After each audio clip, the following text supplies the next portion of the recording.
Hey there, today we will go through the craziest ways people die in the mountains. From ignoring veteran climbers' advice to mocking the mountain itself, thinking it nothing but ice.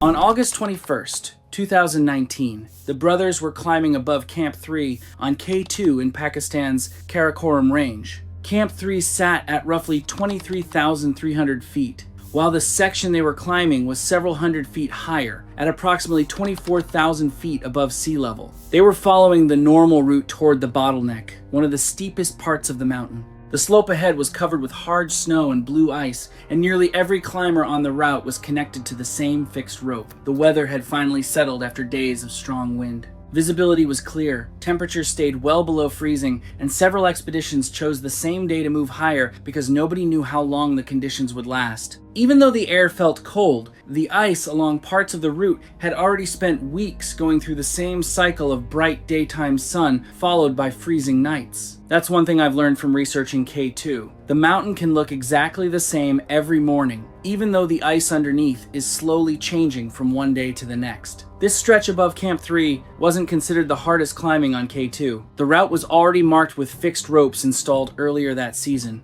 so climbers simply clipped in with a mechanical ascender, climbed a few feet, then repeated the same process again and again. If you've watched my K2 stories before, this routine will probably sound familiar. By the time climbers reach this altitude, they've already clipped into fixed ropes hundreds of times. It becomes almost automatic, which is exactly why everyone depends on the system working the way it's supposed to. The two brothers had spent most of their adult lives around fitness. Callum Reyes was 38. His younger brother, Evan, was 34. Together, they owned a small chain of gyms in Fresno. Callum handled most of the business operations, while Evan coached clients and managed the training floor. Friends described them as competitive with each other, but unusually close. And over the years, they had completed nearly every major climbing trip together. Outside the gym, they were always looking for a bigger challenge. They climbed Mount Rainier, then Aconcagua, and later completed Denali's West Buttress. Every successful expedition reinforced the same belief. If they trained harder than everyone else, stayed disciplined, and refused to quit, they could handle almost anything a mountain demanded. According to their friends, they definitely respected the mountain, but they carried this unshakable belief that their own preparation, fitness, and sheer mental grit were enough to conquer anything. They treated K2 like a problem to be solved with enough discipline. But K2 doesn't care about your training. You can be the strongest person on the planet, and it still doesn't change the reality of unstable snow, unpredictable weather, or frayed rope installed by a stranger weeks ago that you're forced to trust with your life. That difference wouldn't seem important when they first reached base camp.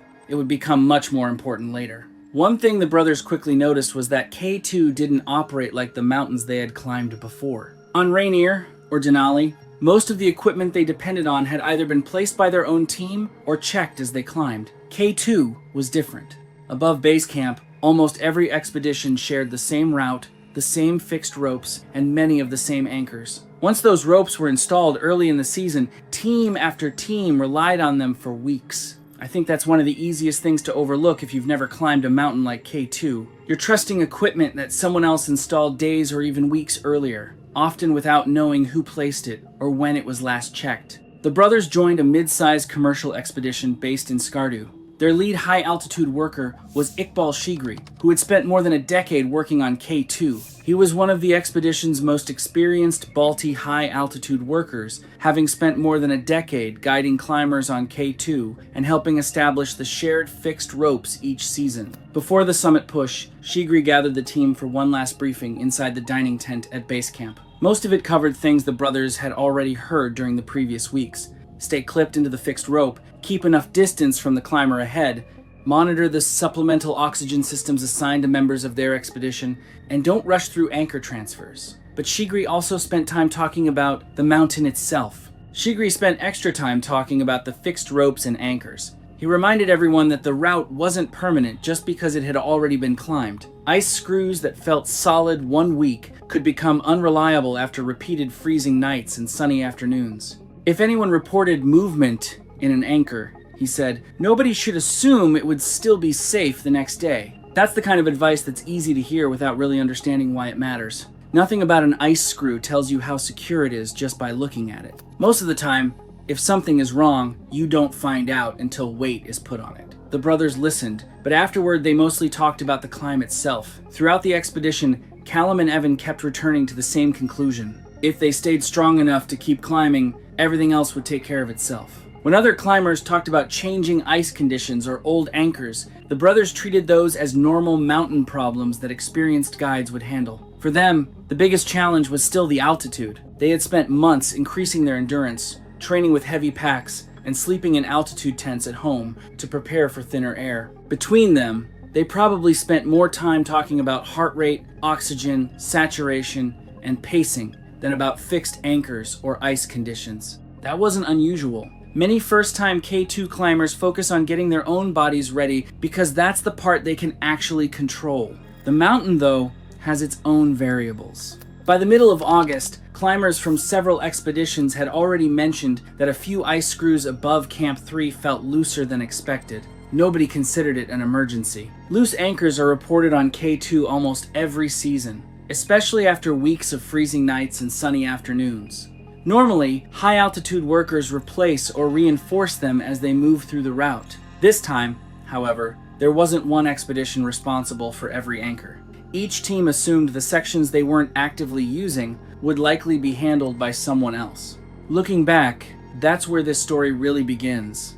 Not with a dramatic mistake, but with a maintenance issue that didn't seem urgent enough for any one team to stop and fix immediately. By the third week of August, everyone at base camp was paying close attention to the weather forecast. K2 rarely gives climbers more than a few good summit days each season, and forecasters expected August 22nd and 23rd to offer the best conditions before stronger winds returned. Because of that forecast, several expeditions adjusted their schedules at nearly the same time. More climbers began moving toward Camp 3, and everyone planned to use the same fixed ropes during the summit push. One thing I've noticed while researching K2 is that the mountain gets much busier when a weather window finally opens. There aren't many alternate routes, so most teams end up climbing through the same sections within hours of each other. Callum and Evan spent the afternoon getting their equipment ready. Because their commercial expedition planned to use supplemental oxygen on the upper mountain, they inspected their regulators and checked the pressure in each cylinder. They also replaced the batteries in their headlamps, inspected their crampons, and made sure their ascenders moved smoothly along the fixed rope. After several weeks on the mountain, those checks had become part of their normal routine. The climb from Camp 2 to Camp 3 went as expected. Late that afternoon, one climber from another expedition reached one of the fixed anchors above camp. As she shifted her weight onto the rope, she felt the ice screw move slightly. It did not pull out, and it continued to support her weight, but it should not have moved at all.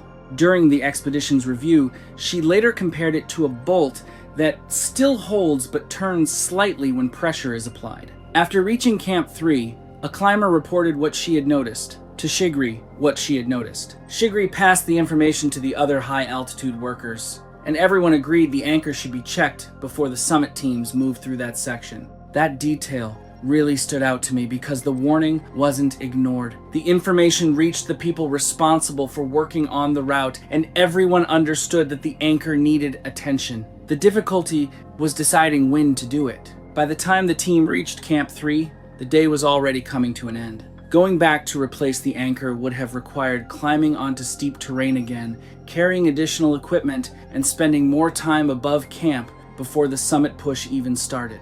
Since the anchor was still holding, the workers planned to inspect and reinforce it while moving higher the next morning. That decision was consistent with how many routine maintenance jobs are handled on K2. Loose anchors are reported almost every season, and most are replaced before they become a serious problem. Callum and Evan finished dinner, checked their oxygen bottles one more time, and prepared for a short night's rest before leaving camp around midnight. They had spent years preparing for this expedition, and everything still seemed to be going according to plan. Their training had gone well, the weather forecast remained favorable, and the route ahead looked no different from the day before. What nobody could see was whether the ice around that anchor had changed any further. From the outside, it still looked secure, and there was nothing about its appearance that would have caused a climber passing by to stop and question it. The team woke shortly after midnight on August 21st. At that altitude, almost nobody wakes up feeling completely rested. Callum had a mild headache, and Evan said he felt slower than usual while putting on his climbing gear. Neither symptom surprised the guides. Above 23,000 feet, headaches, poor sleep, and fatigue are common, even among climbers who are acclimatizing normally. The expedition physician had already checked the team before they left Camp 3. No one showed signs that would have justified ending the climb. Not every climber on K2 uses bottled oxygen, and many ascents have been completed without it. Callum and Evan's commercial expedition, however, had chosen to use supplemental oxygen during the summit push. Both brothers were running their systems at about 2 liters per minute, which was the normal flow rate under their expedition's oxygen plan. By a little after 7 that morning, the sun had reached much of the upper route.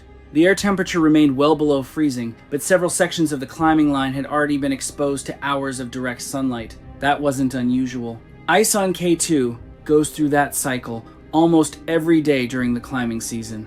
I've found that this is one of the biggest differences between how people imagine ice and how it actually behaves. Most of us think of ice as something that stays the same until it melts. On a mountain like K2, it is constantly changing. Those changes are usually small, but they matter because every anchor depends on the ice around it remaining strong enough to hold. The summit teams climbed steadily above Camp 3. Shigri led the group, moving at the pace experienced high-altitude workers usually maintain. Behind him came Callum. Evan climbed farther back with another experienced high-altitude worker. The spacing between climbers was intentional. Guides try to avoid having several people. Keeping some distance also reduces the chance that one climber will interfere with another while transferring between rope sections. By late morning, the group reached the same anchor the climber had reported the previous afternoon. From the outside, nothing looked different. The ice screw was still in place, and the rope remained attached. There were no visible cracks in the surrounding ice, and no one approaching the anchor had any obvious reason to stop. At around 11:40 that morning, Callum reached the anchor first. He followed the same routine he had used throughout the expedition. He unclipped his ascender from the lower section of rope, shifted his weight onto the anchor while reaching for the next section, and prepared to continue climbing. This might sound like a small amount, but every climber on K2 repeats it hundreds of times during an expedition. It becomes one of the most routine movements on the mountain. Investigators later found nothing to suggest that Callum rushed, skipped a step, or handled his equipment incorrectly. What had changed wasn't Callum's technique, it was the ice holding the anchor. Investigators later concluded that repeated freeze-thaw cycles had likely weakened the ice around the screw over the previous several weeks. The anchor itself showed no mechanical defect after it was recovered. The problem was that the surrounding ice could no longer hold the load placed on it. The moment Callum shifted his full weight onto the rope, the entire ice screw pulled free. It happened so quickly that none of the climbers nearby had time to react. The fixed rope suddenly lost its support at that anchor, and Callum lost his balance on the steep slope. He fell backward and immediately began sliding down the hard snow and blue ice before anyone could reach him. The anchor failed so quickly that none of the climbers had time to grab the rope before Callum started sliding. On terrain that steep, losing your footing usually happens in less than a second. Once the ice screw pulled free, the fixed rope above him went slack, and there was nothing left to support his weight. Callum slid backward for about 25 to 30 feet before the fall came to a sudden stop. Investigators later determined that the rope above him did not stop the fall. Instead, the lower ascender that was still attached to the fixed rope below the failed anchor caught his weight. During every anchor transfer, climbers briefly remained connected to both sections of rope before removing the lower attachment. Callum had not yet unclipped that lower ascender, so it became the only remaining connection keeping him on the mountain. That detail really stood out to me because it shows how small routine habits can matter. Callum wasn't improvising, he was following the procedure exactly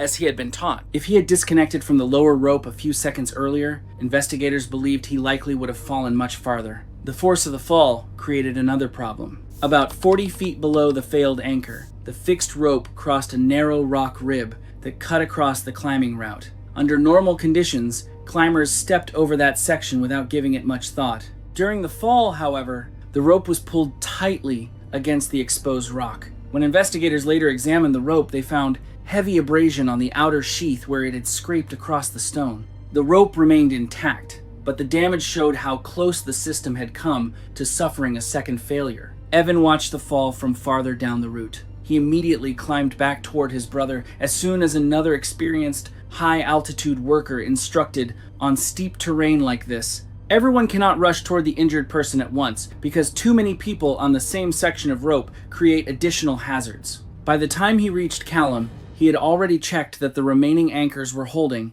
and confirmed that Callum was still attached to the rope. Callum was awake and answered questions clearly, but he immediately complained of severe pain in his right leg and lower back. His lower leg was bent below the knee in a way that strongly suggested a fracture. His breathing was rapid, and the skin around his oxygen mask appeared pale from the cold and the physical stress of the fall. Shigri reached them a few minutes later and completed a second assessment. He checked Callum's helmet for damage, confirmed that his oxygen system was still working, and examined him for any obvious head injury. Although Callum remained alert, he could not stand or place any weight on his right leg. Evan stayed beside his brother while the assessment continued. He adjusted Callum's oxygen mask when it shifted during the examination, handed equipment to the rescuers, and helped keep him steady on the narrow slope while Shigri secured the area. I think that's a part people sometimes completely overlook in mountain rescues. Family members usually cannot perform the technical rescue, but honestly, they often become another vital set of hands. On K2,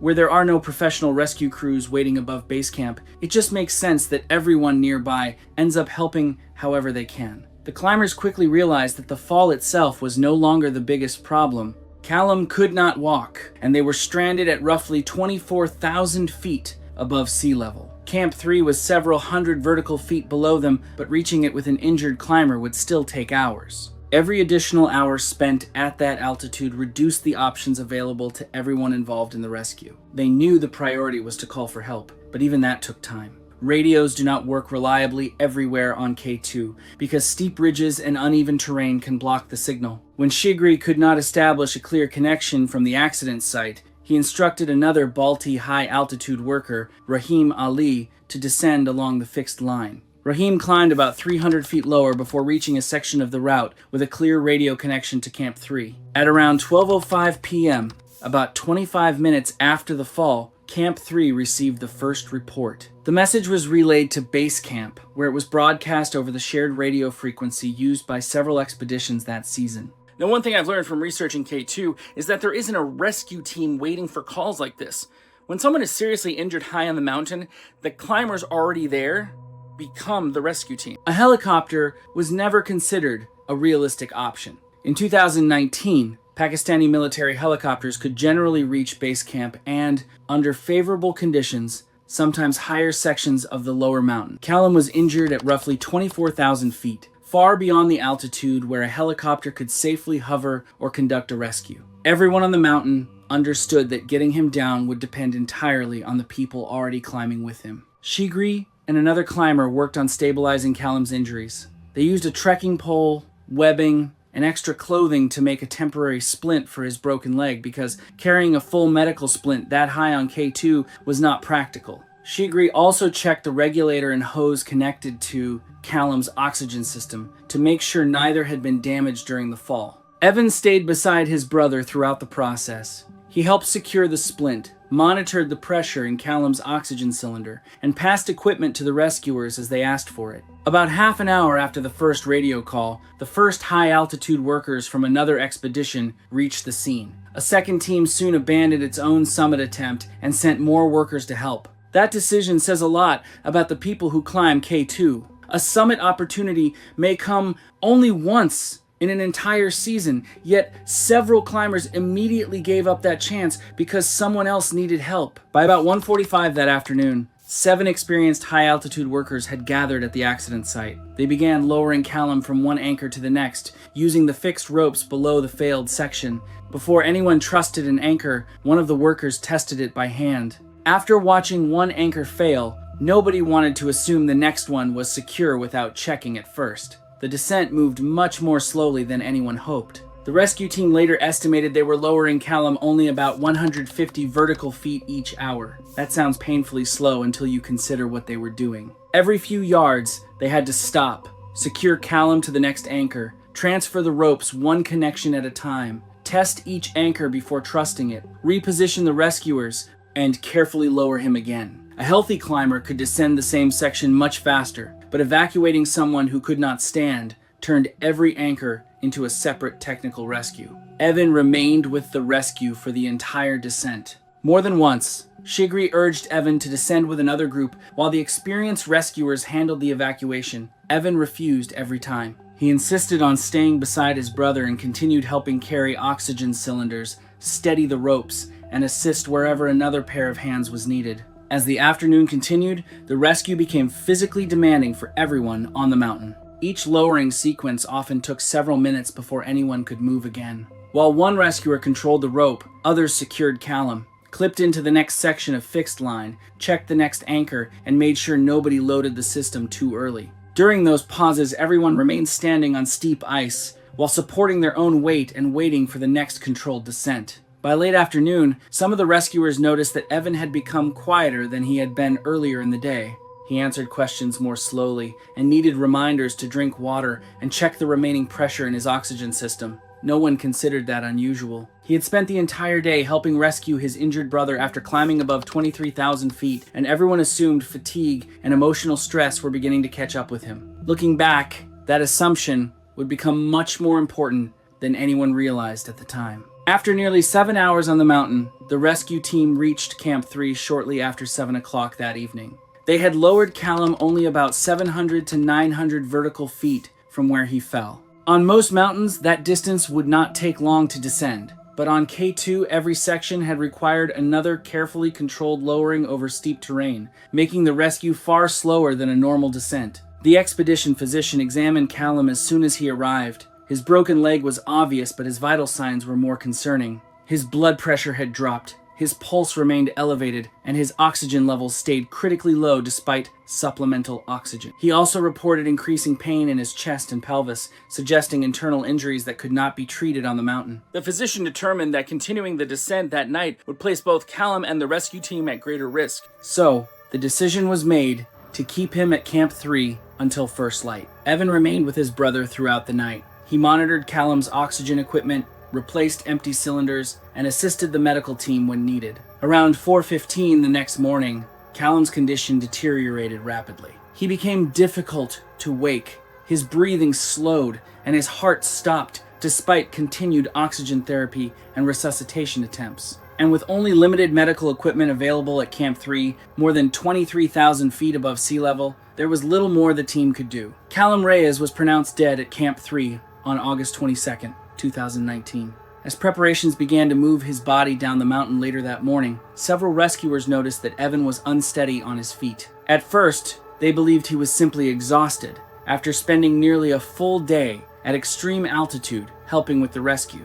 He had spent almost 24 hours above 23,000 feet, slept very little, carried equipment during the rescue, and had just lost his older brother. When he paused before clipping into the fixed rope, everyone assumed exhaustion and grief were affecting his concentration. A short time later, while descending toward Camp 2, the symptoms became harder to ignore. Evan stumbled several times on terrain he normally would have crossed without difficulty. He answered simple questions slowly, struggled to follow routine instructions, and twice reached for the wrong carabiner before another climber corrected him. Shigri immediately stopped the descent. The doctor, who was traveling lower on the route with another group, climbed back up to examine him. After a brief assessment, he concluded that Evan was showing signs consistent with high-altitude cerebral edema, commonly called HACE, a life-threatening condition in which prolonged exposure to extreme altitude causes swelling of the brain.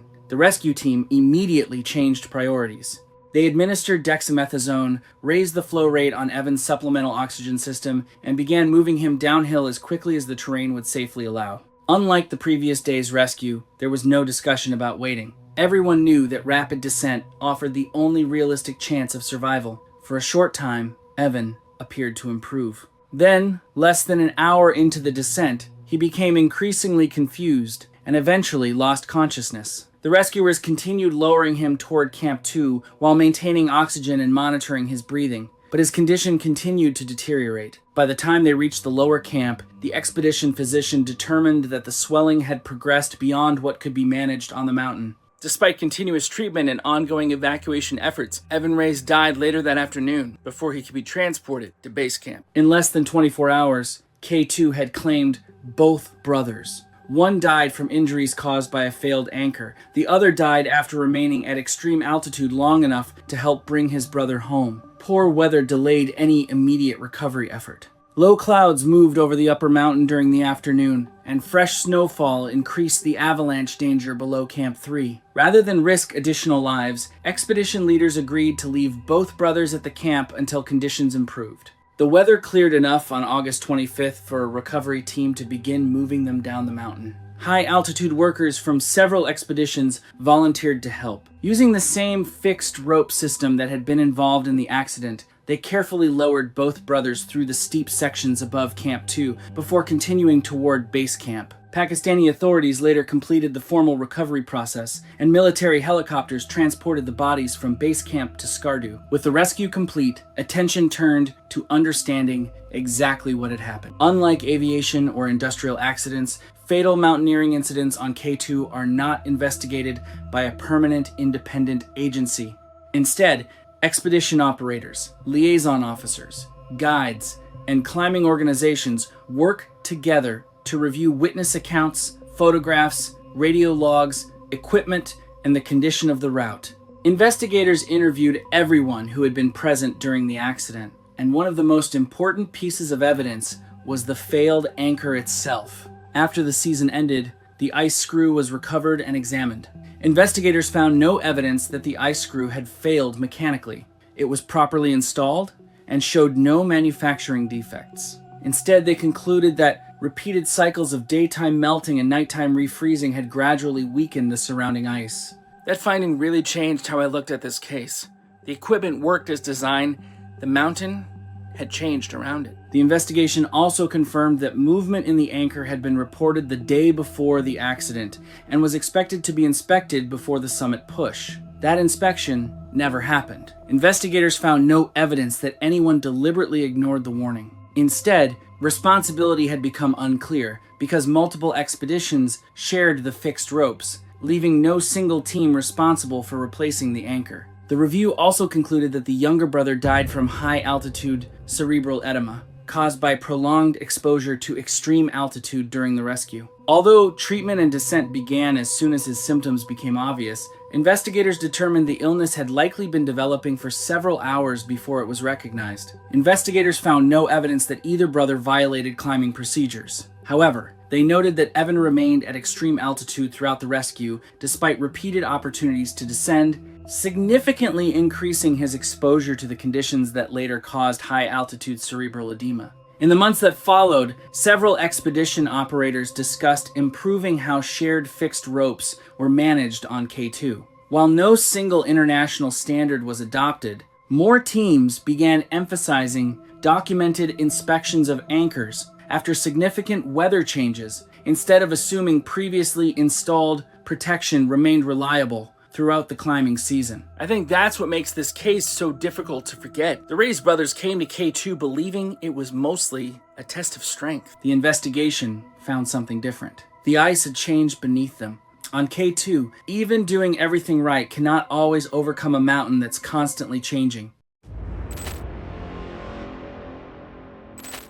It happened in spring of the year 2019, when the social media site TikTok was just becoming popular. 4 friends ran a shared TikTok account where they did things for the plot. They called themselves the Plotline Society, and they were Sydney Collins, Peyton Monroe, Kenzie Walker, and Madison Brooks. They were 23-year-old girls from Seattle who met in university way back in 2015 through Greek life and have since then become attached at the hip in everything they did. They treated each other like actual sisters, and within their sorority, they were the closest to one another. They understood each other so well, and they operated on similar wavelengths with just about everything: school, life, fashion, love, food, and more. Their TikTok account began in their final year of college, sometime in September 2018, when they decided to make the most of the time they had left before they had to graduate, go their separate ways, and enter the real world. They decided to go on random side quests all throughout the year, making sure every moment of their remaining time left was spent making memories and having fun. Their TikTok bio even read, "Doing whatever we want for the plot."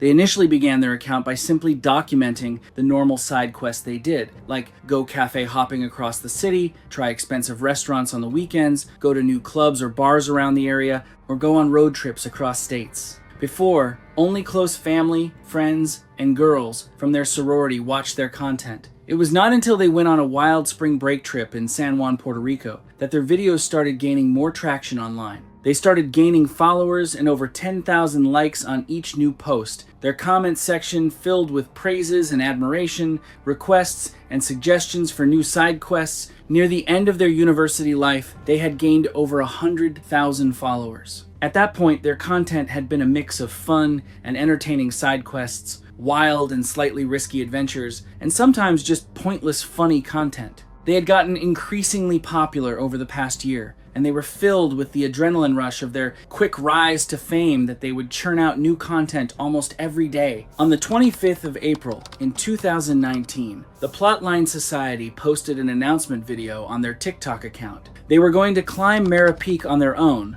a side quest that was in the works for quite a few months now. The girls had previously conquered Mount Fuji on their own during their Japan vacation back in March, and this time they wanted to climb the highest trekking peak in Nepal that was known for its panoramic summit views. Just before they were set to graduate from university, sometime in June of that same year. This planned climb would be their most thrilling adventure to date, and they were going to accomplish it in the second week of May. Almost immediately after posting the announcement video, thousands of likes and comments came flooding in from their audience, asking them to do certain TikTok challenges on the mountain during the climb and when they reached the summit. Seeing the overwhelmingly positive response from the people, the girls immediately set to work. You see, they had a systemic structure, one they talked about in depth in one of their older videos.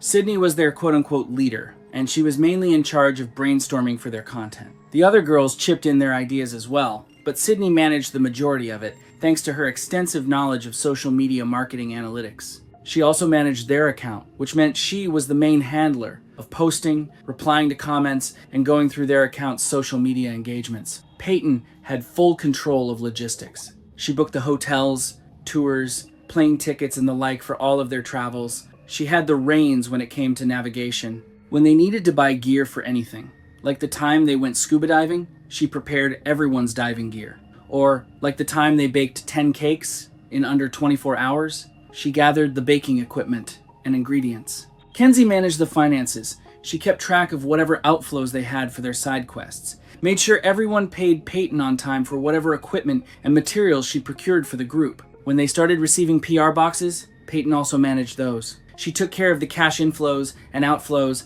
especially when their side quests became increasingly more rigorous, elaborate, and expensive. The girls would sometimes come in to help, especially on the occasions that they would release back-to-back content in a week. But most of the time, Madison worked alone. Her editing skills made their videos engaging and entertaining, and she always knew how to frame each video to immediately attract the attention of both old and new fans whenever their videos would pop up on someone's For You page. For a social media account that was just initially created for fun, these girls definitely ran their account like the military, no? In the next few weeks leading up to their Mara Peak climb, the girls worked on the final stages of their preparations. Sydney finalized the main video's content storyboard and compilation of the TikTok challenges they would do. Peyton finalized the details with their chosen expedition company based in Kathmandu that was going to assist with the procurement of the climbing gear and equipment, the necessary local permits, and the transportation and itinerary. Kenzie with the expenses and budgeting, and Madison with the editing of the pre-climb contents they recorded in advance, including this entire preparation process to build up the hype and anticipation for the climb, and preparing text and motion graphics, as well as audio and video assets to make editing during the climb easier. It did not take up too much of their time, so in between the logistical and finance work and the content creation, the girls also worked on building stamina and conditioning their muscles and bodies for the weeks of trekking. Finally, on the 11th of May, with their bags and filming equipment, Sydney pressed record on her vlogging camera, and the girls of Plotline Society all piled into Peyton's car and headed for Seattle-Tacoma International Airport. Thanks to Madison's efficient and seamless editing skills, they were able to post one more short TikTok before their flight. One layover in Doha, and around 20 hours later,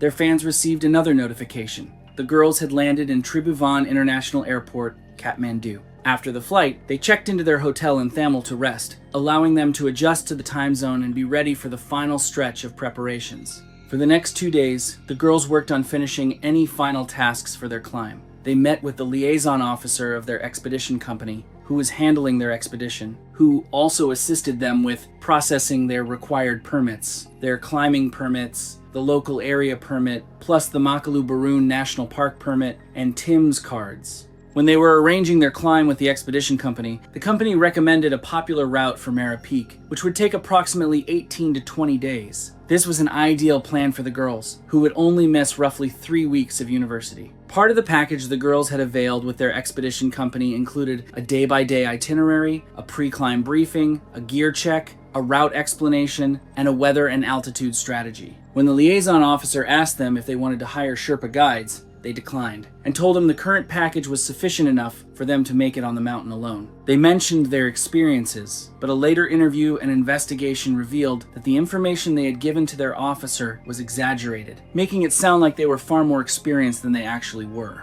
After the pre-climb briefing that included a gear check, route explanation, and weather and altitude strategy, the girls completed the essential missing gear they needed to get: gloves, extra crampon straps, and a printed map and compass. 2 days later, on the 15th of May, 2019, the actual beginning of the climb came. At Tribhuvan International Airport, they strapped on their vlogging cameras to their bodies, SD cards slipped in, batteries fully charged, and boarded the small STOL aircraft that would take them to Lukla. The 19-seater de Havilland Canada DHC-6 twin otter plane flew Sydney, Peyton, Kenzie, and Madison, and another group of 4 who were discussing about their plans after they landed at the airport. Their porters and Sherpas were going to meet them by the entrance of the airport, and were actually already waiting there. In an interview with the other passengers on the plane, they recalled the 4 girls glancing their way every now and then for the entire duration of the plane ride. One of those climbers, Tanya Bennett, overheard judgmental comments from the group of 4 while her group's leader reviewed their route to them again. Tanya had explained that she immediately had a read on the kind of people those 4 girls were. They were the type to make fun of those they believed were weaker, all because they had chosen to be independent and no longer rely on experienced Sherpas. She said they were the type to have superiority complexes, probably because they had overcome things that were difficult or challenging and had come out victorious. They, according to her, were probably even the type to believe that one challenging experience already builds enough character to be able to withstand anything else, making them better than everyone else.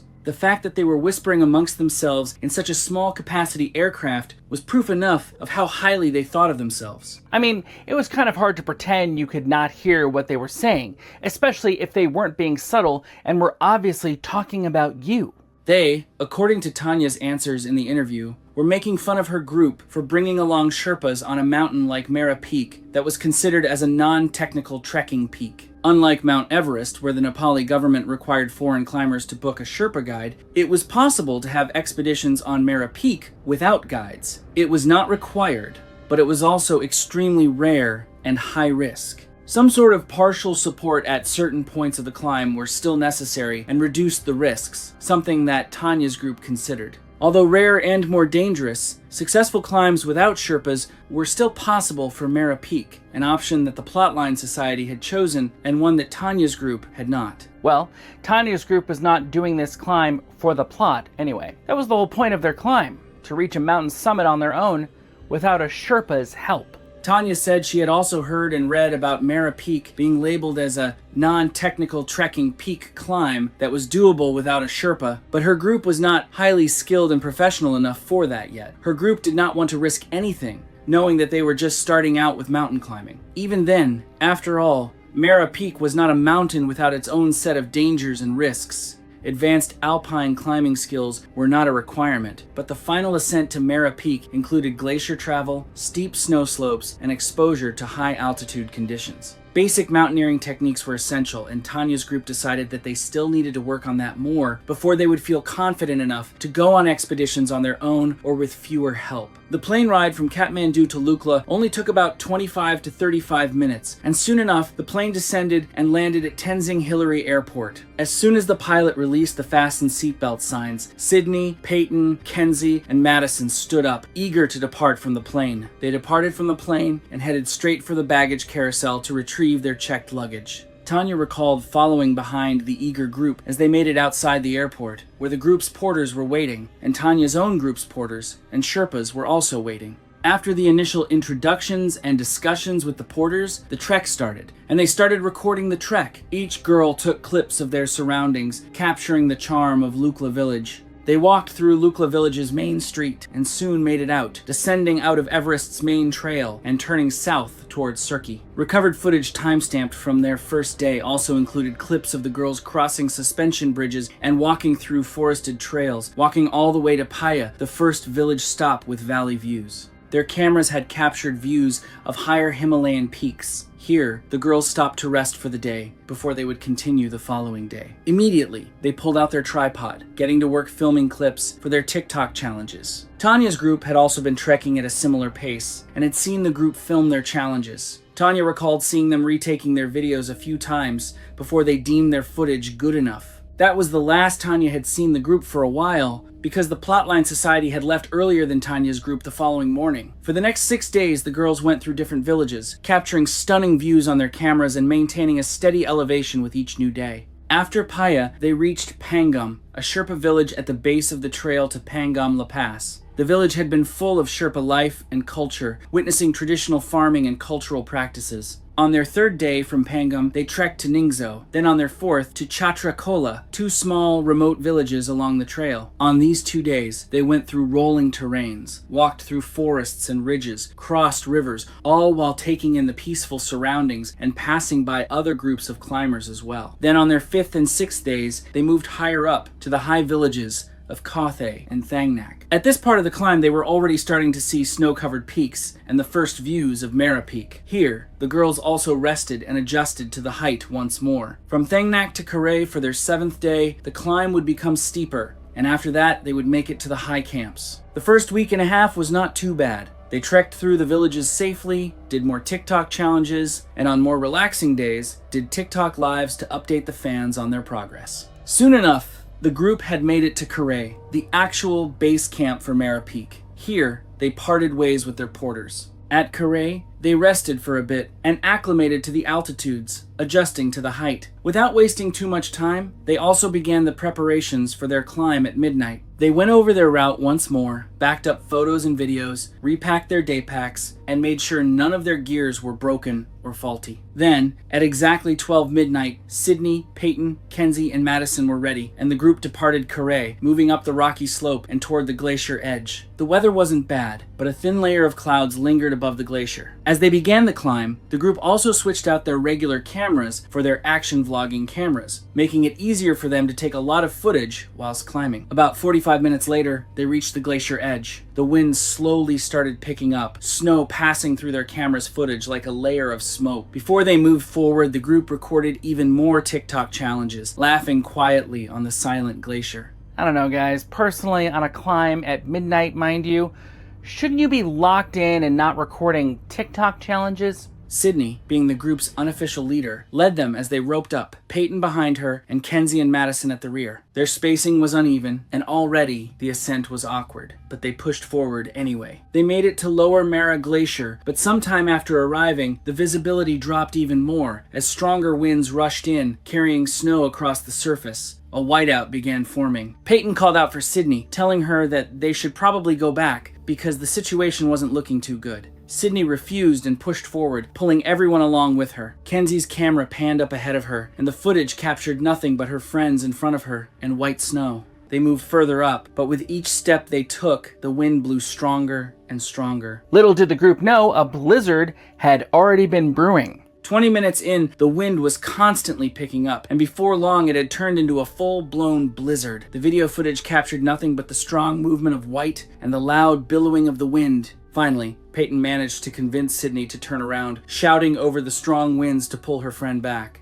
They descended slowly, but the strong winds, rapidly dropping temperatures, and zero visibility made it significantly more difficult. Kenzie shouted over the wind, asking if they should just wait it out. Madison disagreed, because if they did, they would eventually succumb to exhaustion and possibly hypothermia. And so, they continued their descent.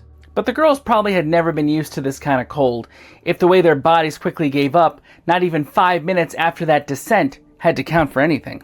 One by one, their legs gave up and they collapsed face first on the cold, white blanket of snow. The cameras, strapped around their necks, captured nothing but darkness and the sounds of the loud, harsh blizzard. A little over 24 hours later, after the blizzard had ended, Tanya's group were climbing up when they saw a huge lump on the ground up ahead. They moved closer and discovered 4 lifeless bodies. Immediately, Tanya's group's Sherpas responded quickly, pulling out their satellite radios to alert the expedition company in Kathmandu, quickly describing what they had seen, and to immediately dispatch a rescue team. It was not long after they had called, Tanya recalled, that a rescue team arrived, retrieving the pale, rigid bodies of the girls back to Karay Base Camp. Then, from there, with the helicopter, they transported the bodies back to Kathmandu. One member of the rescue team then contacted the expedition company after finding their permits in Peyton's bag, informing them of the situation. Then, upon arrival at Kathmandu, they were brought into the hospital for examination, but had been declared dead on arrival by the medical team. From there, the bodies were turned over to a local coroner facility for post-mortem examination and embalming. Official reports from the facility reported that no external injuries were found on any of their bodies.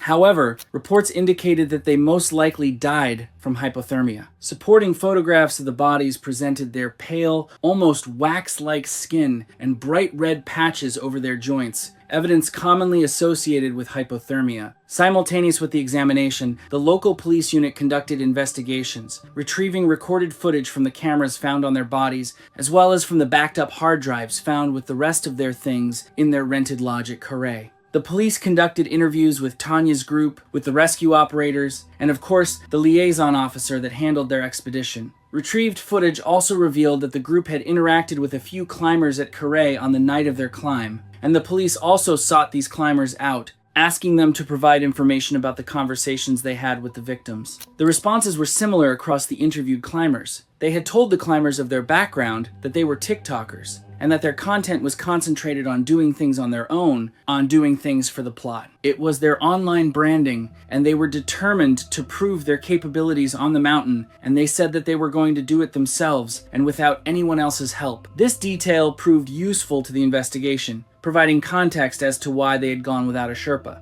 Well, again, Sherpas weren't required on Mira Peak, but without them, the risks were higher after all. At the same time, while the investigation was ongoing, the expedition company also contacted the families of the girls, coordinating with the local government and the embassy to process the transport of the bodies back to Seattle. After the tragic news was shared with their families, a statement on their account was released by Sydney's younger sister, informing their viewers of the death of the 4 girls. The news spread to their university, where the girls were also quite popular because of their affiliations and most of their audience makeup being people in their university. By early June, their bodies had been transported back to Seattle. Several local news outlets covered the wake and burial of the 4 girls. The local school paper also covered the news, and their bodies were also brought to their university, where viewing at their university and even at their sorority house was allowed for 3 days. The news coverage captured the crowds of students that gathered for the fallen TikTokers, consisting of friends and family and even just strangers studying at their university who did not know them. Despite the love the TikTokers had online, negative comments also slipped through. Some had said that they had anticipated the TikTok challenges they would do, and even the possible traction and social media engagement their content would make. But the group had never anticipated the dangerous crevasse that was waiting for them. They were even criticized for going out to climb in that weather, people online calling them stupid and ignorant, knowing how difficult it was to survive in a strong blizzard.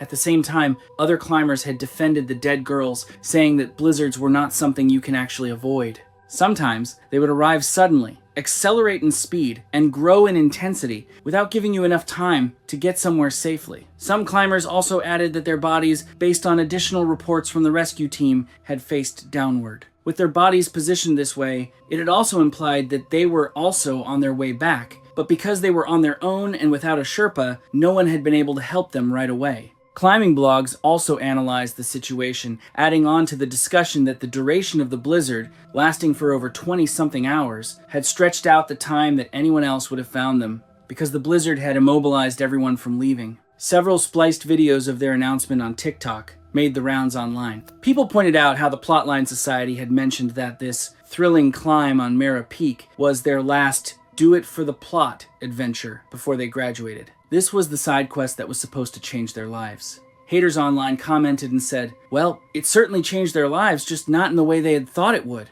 As we close this episode, think about your own do-it-for-the-plot side quests and think about whether they'll change your lives for the better and become a fun story you tell your kids and grandkids later on in the future, or if that do-it-for-the-plot side quest of yours will just lead to your tragic death, just like the deaths of Sydney Collins, Peyton Monroe, Kenzie Walker, and Madison Brooks.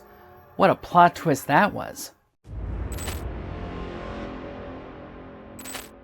It was August 3rd, 2023. Everything that happened on that mountain that day traces back to a forecast, a narrow gap in the weather that every single team on K2 had been circling like sharks for weeks. Dozens of climbers from different expeditions were finally getting the green light to go for the summit, and for two of them, a couple, this was supposed to be the crowning achievement of nearly a decade of climbing together. Let me introduce you to the two people at the center of this incident. Shugo Takao was 46 years old, a structural engineer from Yokohama, Japan. Maria Lucia Morales was 44, an architect from Zaragoza, Spain. Someone who spent her career designing spaces for people to live in and, in her free time, chased some of the least livable places on Earth. They'd built a life together in Spain, but their relationship didn't start there. It started 8 years earlier on an alpine skills course in the French Alps, of all places, where two strangers roped up together and discovered they liked being scared in the mountains with each other more than they liked being comfortable anywhere else. That's a very specific kind of chemistry, and I think anyone who's ever fallen for someone over a shared obsession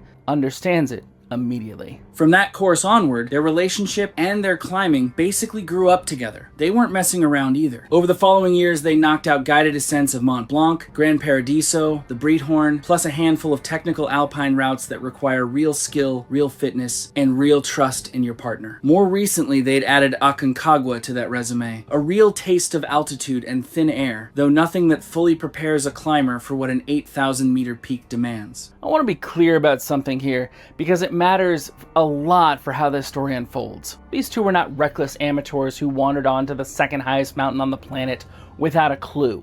They were not weekend warriors either. They were competent, disciplined climbers who always brought in local guides for the big objectives. That detail is going to become almost painfully ironic by the end of this episode. K2 was the next logical step, or at least it felt that way to them. It's the move so many serious mountaineers eventually make, chasing something bigger than the Alps could offer. And so instead of trying to go it alone, they did what smart climbers do. They booked with a commercial expedition, reputable by most accounts. The package included one Pakistani high-altitude guide and one high-altitude porter, both assigned specifically to support their summit push. On paper, this was a well-planned, well-supported attempt by two capable climbers. That's actually one of the most unsettling parts of this whole story. We like to tell ourselves that tragedy on these mountains happens to the reckless ones, the ones who skip steps, who go without guides, who ignore warnings. But sometimes the mountain doesn't care how many boxes you checked. Their guide was 38-year-old Imran Ali,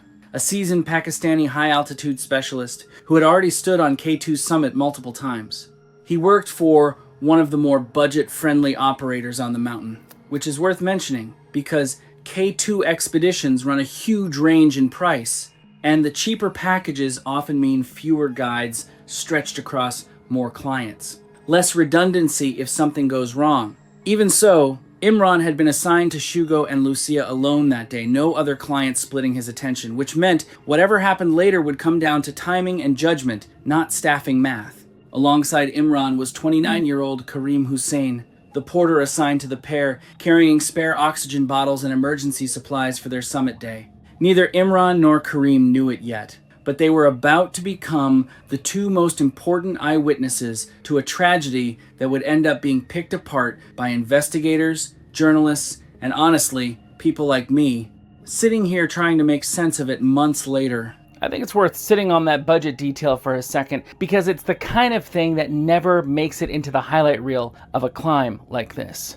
Commercial K2 expeditions can cost wildly different amounts depending on the operator, and the price tag isn't just about comfort. It's about staffing ratios, about how many guides are watching, how many clients, about how much slack exists in the system if two things go wrong at once instead of one. Shugo and Lucia weren't cutting corners recklessly. They were experienced enough to know what they needed and confident that one dedicated guide and one dedicated porter would be enough support for two strong, capable climbers. In most seasons, on most days, that math works out fine. This wasn't most days. Here's the thing about that particular weather window in early August of 2023. It wasn't just a good day. It was one of maybe a handful of legitimately climbable stretches the entire season had offered.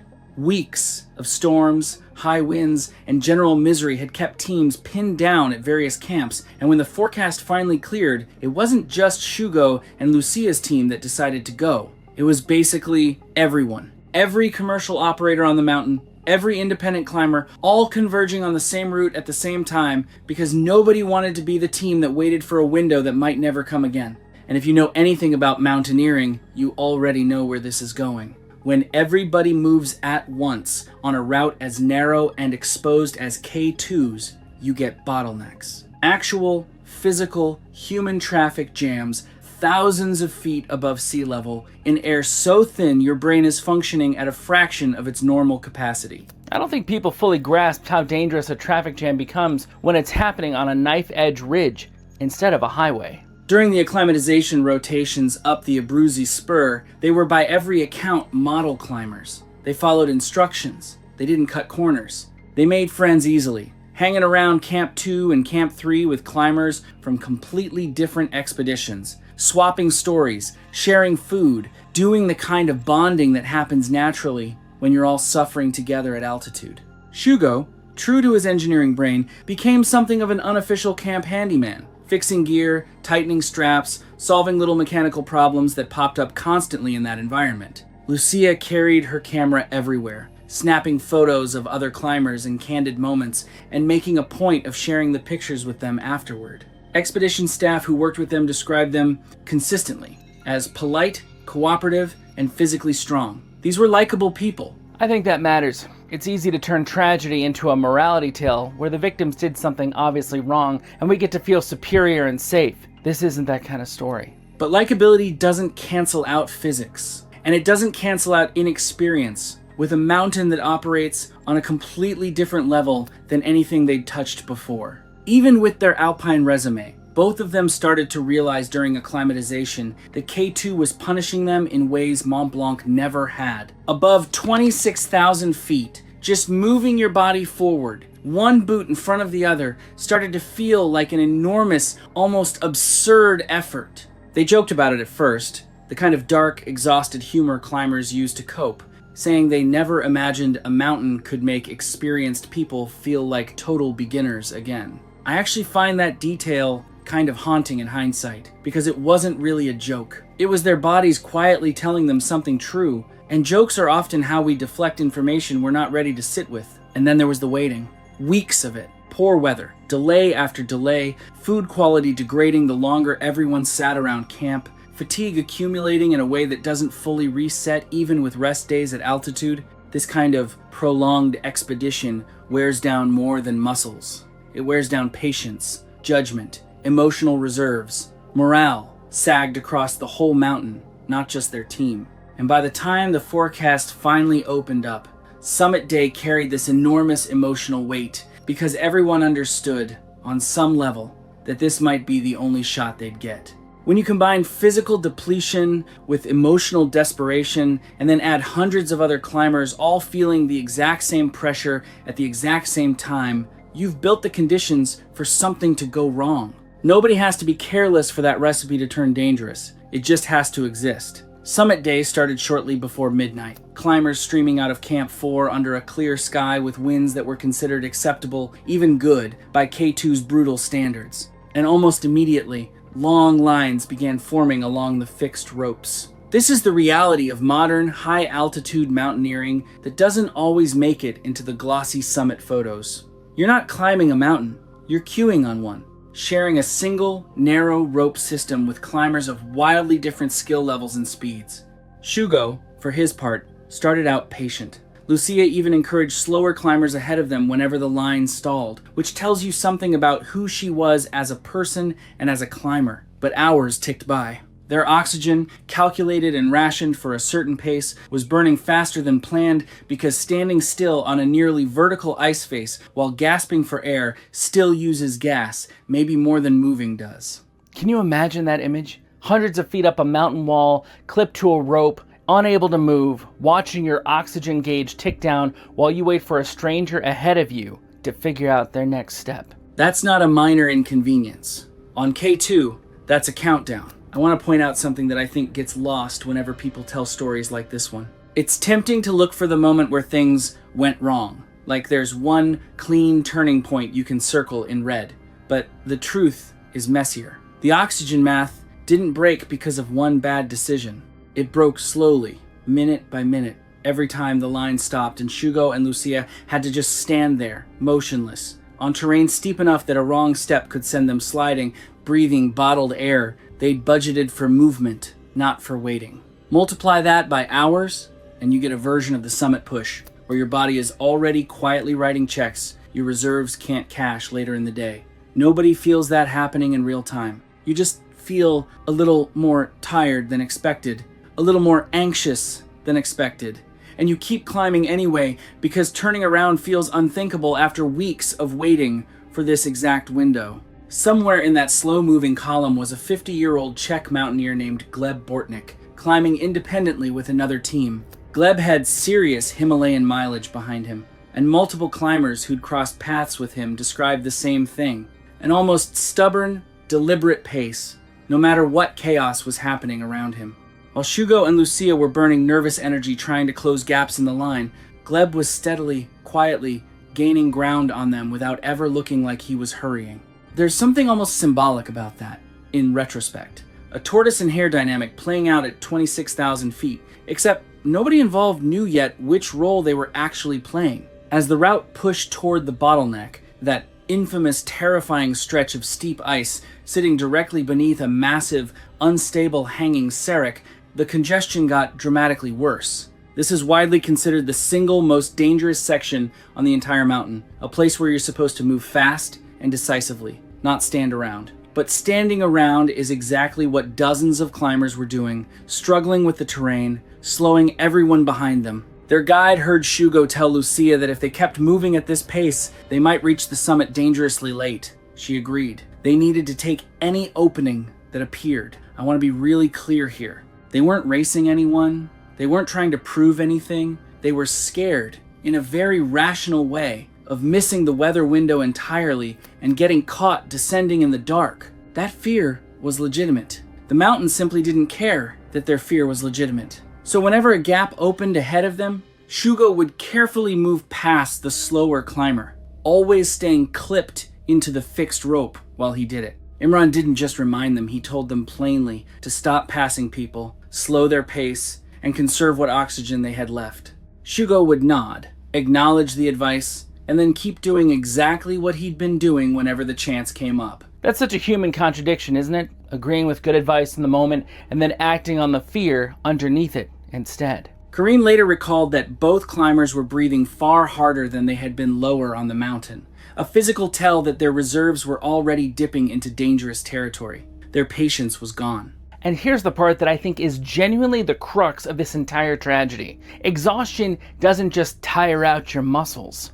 It quietly, invisibly corrodes your judgment, and it does it without announcing itself. You don't feel your decision-making getting worse. You just start making worse decisions and feeling completely justified about each one. Near the bottleneck, Gleb finally caught up to the couple. He noticed Shugo attempting to push past another slow-moving climber during a brief gap in traffic, and he called out to him between labored breaths in broken but understandable English. I'm not going to hand you his exact words because I don't have them verbatim, but the substance of what he communicated was short and blunt. They were burning too much, too fast. Slow down. Save it for the descent. The summit was only halfway. Shugo thanked him. He was polite about it, genuinely. There's no indication this was some tense confrontation. But he replied that they'd already lost too much time waiting in line and didn't want to lose more. Lucia added that they just wanted to stay ahead of the growing crowd building up beneath the Sarek. Gleb, still calm, repeated that everyone on that mountain was feeling the exact same pressure he was describing, and that arriving at the summit late would only make the descent more dangerous, not less. Nobody raised their voice, nobody stormed off. It was a respectful exchange between people who, in another context, might have shared a beer and laughed about this later. But Shugo and Lucia had probably crossed some internal threshold where exhaustion had curdled their frustration into a kind of tunnel vision determination. They seemed to genuinely believe, in that moment, that keeping momentum was the safer choice, not the riskier one. Imran didn't side with Gleb quietly. He told them flatly to slow down, stop passing, and accept the delay, warning that they were burning oxygen they would need later. Shugo told him they were feeling strong enough and wanted to keep moving while the weather held. Kareem, reflecting on it afterward, said they looked mentally exhausted, and yet somehow more determined than ever to make every remaining minute count. Several more hours of climbing later, Shugo and Lucia finally reached the summit at around 2 o'clock in the afternoon. Imran didn't keep his concern to himself. 2 o'clock was late,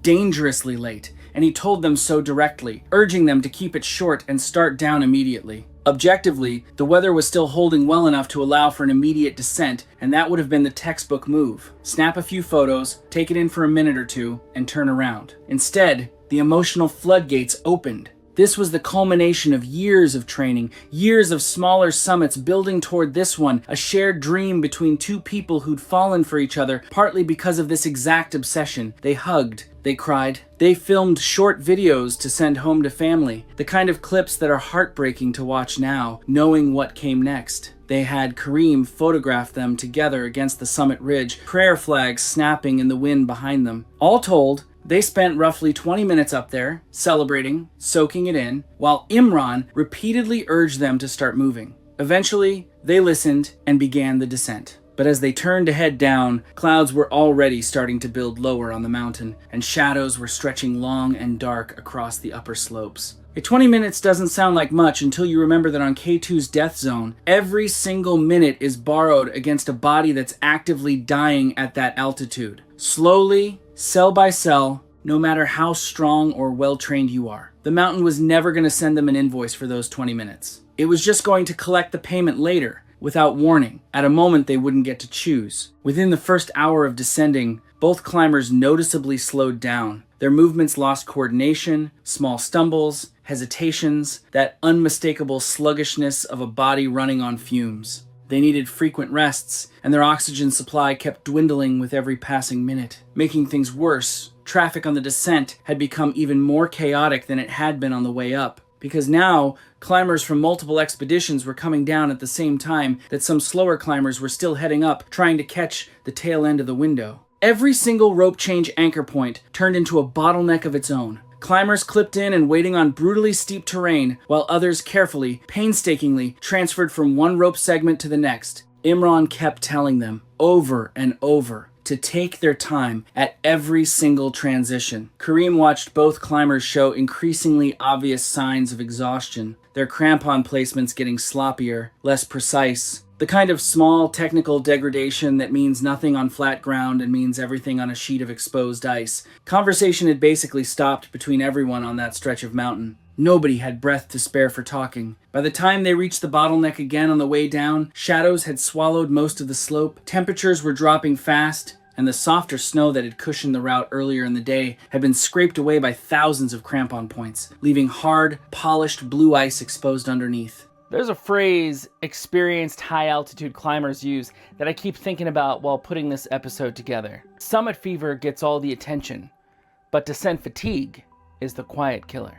Everyone worries about the version of a climber who pushes too hard to reach the top. Fewer people talk about the version who reaches the top just fine, celebrates, and then has to walk a tightrope back down on a body that's already spent most of its fuel. Shugo and Lucia weren't reckless on the way up in any way that would have raised alarms with an outside observer watching from a distance. They were reckless, if you can even call it that, in the much quieter, much more forgivable way of simply being human beings who wanted 20 extra minutes at the top of the hardest thing they'd ever done. It's the kind of choice thousands of climbers have made on thousands of summits without consequence. On this particular afternoon, on this particular mountain, it stacked on top of every other small deficit from the day and left almost no margin left for the descent. At one particular rope change anchor, exhausted climbers were supposed to clip into the next section of fixed line before fully releasing the one above it, overlapping the two just long enough to stay protected the whole time.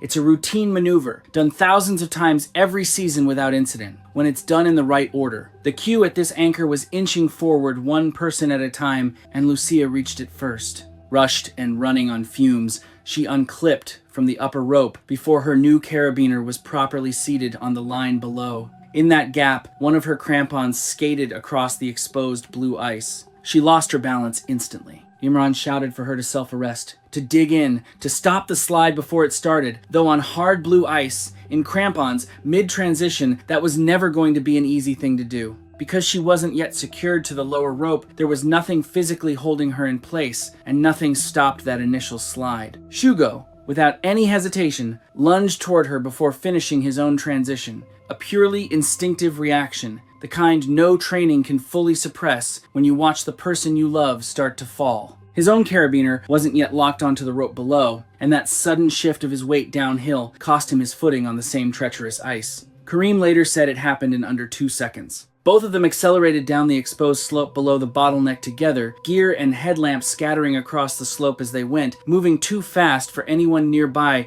to even attempt a grab. Several climbers on that anchor watched, completely helpless, as the two of them disappeared more than 2,000 feet down the mountain into the growing darkness toward the glacier below. The climbers still at that anchor stood in silence for what witnesses described as several long moments after the fall. The kind of silence that isn't really silence at all, just the absence of words because there's nothing that could possibly be said. Nobody there was physically capable of mounting any kind of rescue attempt on that terrain, not in failing light, not at that altitude, not after their own bodies had already been pushed to the edge just getting themselves down.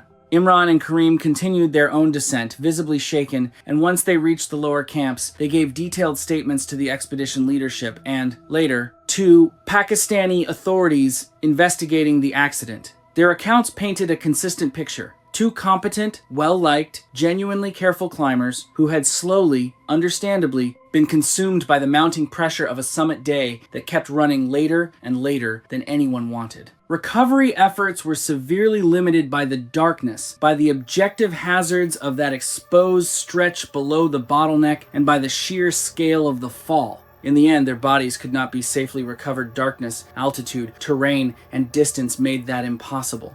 I've read through the investigators' notes on this one more than once, and there's a strange thing that happens when you sit with an accident report long enough. You start looking for the villain. You want someone to have done something obviously, unforgivably stupid, because that would make the world feel a little more controllable, a little more predictable. If they just hadn't rushed the bottleneck, if they just listened to Gleb the second he opened his mouth, if they just skipped those 20 minutes on the summit, then this becomes a story about avoidable human error, rather than a story about how thin the margins really are up there.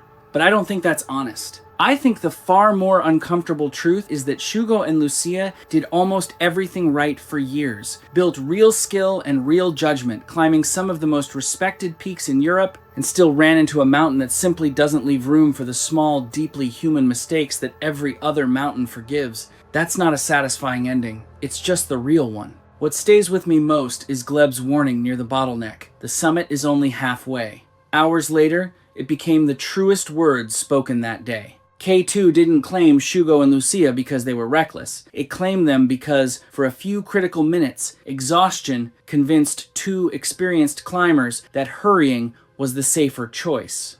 And on that mountain, that particular mistake only gets made once. It was the 13th of September 2015 when a marked climbing itinerary, a pair of mountaineering boots, an ice axe, and a set of crampons were arranged across a table inside a small guest house room in Kathmandu and photographed beneath the overhead light. By the following morning, the image had already circulated among climbers at a local gym in Las Vegas who understood exactly which mountain the equipment pointed toward. Malachi Hermo was 28 years old and worked as a lead instructor at an indoor climbing gym in Las Vegas, where he had developed a reputation that went beyond simply being talented on the wall. He was intensely competitive, openly dismissive of caution from climbers he viewed as less capable than himself, and increasingly convinced that most people in the local climbing scene overcomplicated risk because they lacked confidence in their own ability. Over the previous several weeks, he had talked about a line on the Lhotse face of Everest, a massive wall of ice and rock leading toward the South Col. More and more, even after multiple experienced climbers told him he wasn't ready for it. He didn't really take those warnings as advice in the usual sense. They seemed to land more like a challenge to him, like something he had to prove wrong. When people brought up his lack of high-altitude experience and fixed-rope systems training, he returned to a single comparison. He climbed 5.12 indoors. In his view, the technical difficulty of the upper sections outweighed what he considered logistical concerns, which he treated as secondary rather than defining factors of the climb. His social media reflected the same mindset. The account was built around projecting progression, difficulty, and fearlessness training clips, steep gym ascents, summit photos, gear shots, and captions about pushing limits. I think most people in that space don't really say it out loud like that unless they're trying to convince themselves to. Malachi had spent years building an image of himself as someone naturally gifted enough to skip the long learning curve other climbers accepted as necessary. The planned climb fit perfectly into that image. By that point, the mountain itself had become secondary. What mattered to Malachi was proving that the people warning him were wrong. The route involved a sustained approach through the western CWM, followed by a long alpine section that gained significant elevation into the steep blue ice and mixed terrain of the Lhotse face. Though considered a serious, high-altitude objective due to its exposure, altitude, and objective hazards, it was widely regarded by experienced climbers as unsuitable for inexperienced solo attempts because the difficulty extended far beyond individual movements. It required advanced acclimatization, route finding across technical ice, and the ability to retreat safely in changing mountain conditions. Malachi reduced the climb almost entirely to its perceived difficulty. In gym conversations, he framed it as a simple comparison. He climbed 5.12 indoors, so a moderate ice face should not present a serious problem. I've heard this kind of comparison before, and let me honestly let you, it never really holds up once you're actually out there. Rock gym strength doesn't translate cleanly to altitude and ice. He chose to climb the route unroped, avoiding the established fixed lines, treating the lower section as non-technical terrain based on gym-based comparisons. Experienced climbers warned him about the Lhotse face, where safe travel depends on managing heat and reading subtle ice changes. From the glacier floor, the surface can appear deceptively uniform, and route finding relies on following the established corridor rather than wandering onto steeper, unroped sections. One climber with multiple Himalayan expeditions added that even experienced teams can misjudge the commitment required on the steep ice, and once committed, retreat without a rope can become impossible to manage safely. Malachi dismissed these warnings, interrupting explanations, laughing off concerns, and treating caution as insecurity. The more experienced climbers tried to correct him, the more convinced he became that the risk was overstated. In the weeks leading up to the attempt, his plans started to escalate at the same time things shifted at the gym where he worked. He'd applied for a head instructor role but didn't get it. They gave it to someone younger, instead less technical experience, but a stronger high-altitude background. I don't know. That kind of thing tends to stick with people more than they'll admit. And around that point, I noticed the solo attempt wasn't just something he'd bring up casually anymore. It started coming up more often, more directly, like it had moved from idea to something he actually wanted to prove. In the weeks that followed, coworkers consistently described a change in his behavior. His previously occasional references to a solo attempt became more frequent, more specific, and more public. He began naming the Lhotse face directly in conversations, mentioning it during instruction sessions, and posting about it on social media with increasing clarity. What had once been a distant idea became something I heard him speak about as a near-term objective. The tone shifted from aspiration to fixation. By late August and into September, it was no longer framed as something he might do, but something he intended to do soon. On the evening of September 13, Malachi packed a 20-liter Alpine day pack for the following morning. Inside were minimal essentials: a 2-liter hydration bladder, 2 energy gels, a light fleece, his phone, mountaineering boots, and crampons. He brought no rope, harness, protective gear, headlamp, emergency shelter, or first aid supplies. Forecasts for the Khumbu region indicated mild early season temperatures, while conditions in the western CWM were expected to reach extreme levels under direct sun due to the solar oven effect of the surrounding peaks, only dropping significantly once the sun moved behind the ridges. The load already told you a lot about how he was thinking about this. Just 2 liters of water for a long push through steep ice, mixed terrain, and that thin air kind of altitude where everything feels harder than it should.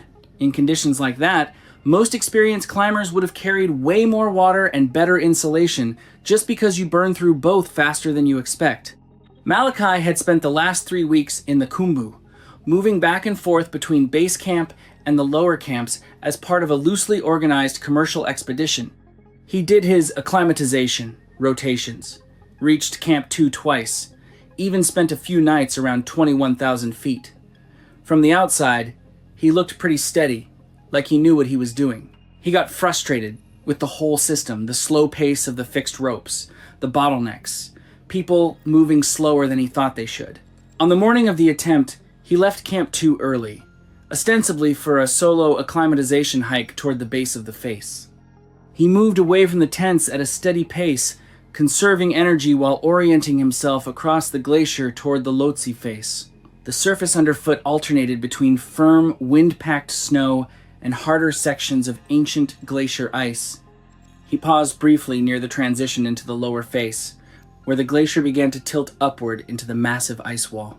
The ice surface here appeared more consolidated, the slope less broken than the sections farther out on the glacier, giving the impression of a manageable entry into the climb. He consumed a small portion of his water, ate an energy gel, adjusted his boots and crampons, and began the ascent. The first section of the lower Lhotse face requires movement through a steepening ice slope shaped by flow and wind, using crampon placements, ice axe security, and controlled footwork to gain elevation while reading subtle changes in slope angle and ice hardness. He intentionally left the fixed rope corridor early in the ascent, believing the established route was unnecessarily indirect. The variation he chose appeared steeper but more direct, and he viewed it as a shortcut rather than a meaningful increase in risk. Based on his subsequent movement and recovery location, investigators and experienced climbers reconstructed the same sequence of events.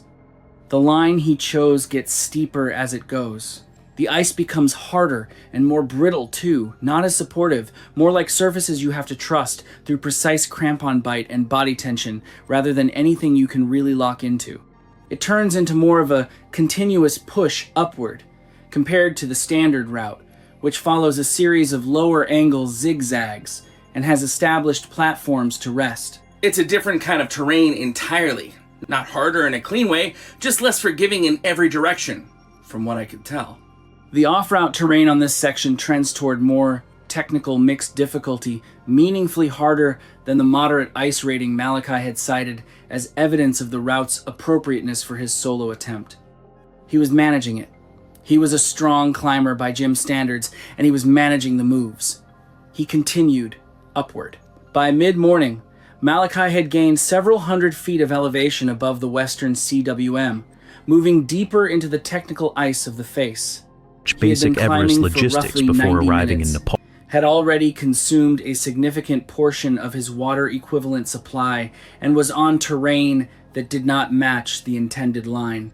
The position he was in was already becoming more complicated to reverse than he likely understood, with no natural rest features and increasing exposure as the face fully transitioned into direct, high-altitude sun. The heat change in the western CWM is not gradual in any meaningful sense. As the sun angle rises, solar radiation is trapped by the surrounding walls, creating an intense solar oven effect that alters the surface ice structure, weakening the upper layers in exposed sections and making crampon placement progressively less reliable, even when air temperatures remain low. Most experienced Himalayan climbers internalize this over time. They account for it in pacing, route choice, and movement decisions, especially on temperature-sensitive ice. Malachi had not accumulated enough experience on sustained high-altitude routes in exposed conditions without rope protection to develop that calibration in a meaningful way. If he perceived the change in the mountain, there was no indication it altered his decisions. I've been on similar slopes in the afternoon sun, and you can actually feel how quickly the surface stops behaving the way it did an hour earlier. It doesn't ease you into it. Later in the climb, he reached a broad, broken transition zone, an uneven mix of rock outcrops and hard blue ice, not part of the main route line. He stopped there briefly. 2 photographs from this position were later recovered from his phone, marking a short rest before he continued upward. His hands showed visible abrasion in the photos from the rougher alpine rock and ice interface, basically the kind of surface wear you get when you've been on more abrasive mixed terrain than your hands and gloves are really accustomed to. The actual intended route is more consistent in comparison with better defined placements that are a bit more predictable on the hands and tools. Off-route, the texture is more demanding and more consuming. The abrasions on Malachi's hands in those photographs are not dramatic. They are the ordinary, small injuries of a climber working unfamiliar terrain. They are also a measurement of something. I keep coming back to those photos. Nothing about them looks extreme on their own, but put in context of where he was, they feel heavier than they should. From the ledge, looking upward, the terrain above him presented an extended, near-vertical ice and rock-faced section open, without the guidance of fixed ropes that would give him an obvious line to follow, with small features requiring precise footwork, crampon placement, and reliance on mixed terrain technique. The face did not offer obvious features.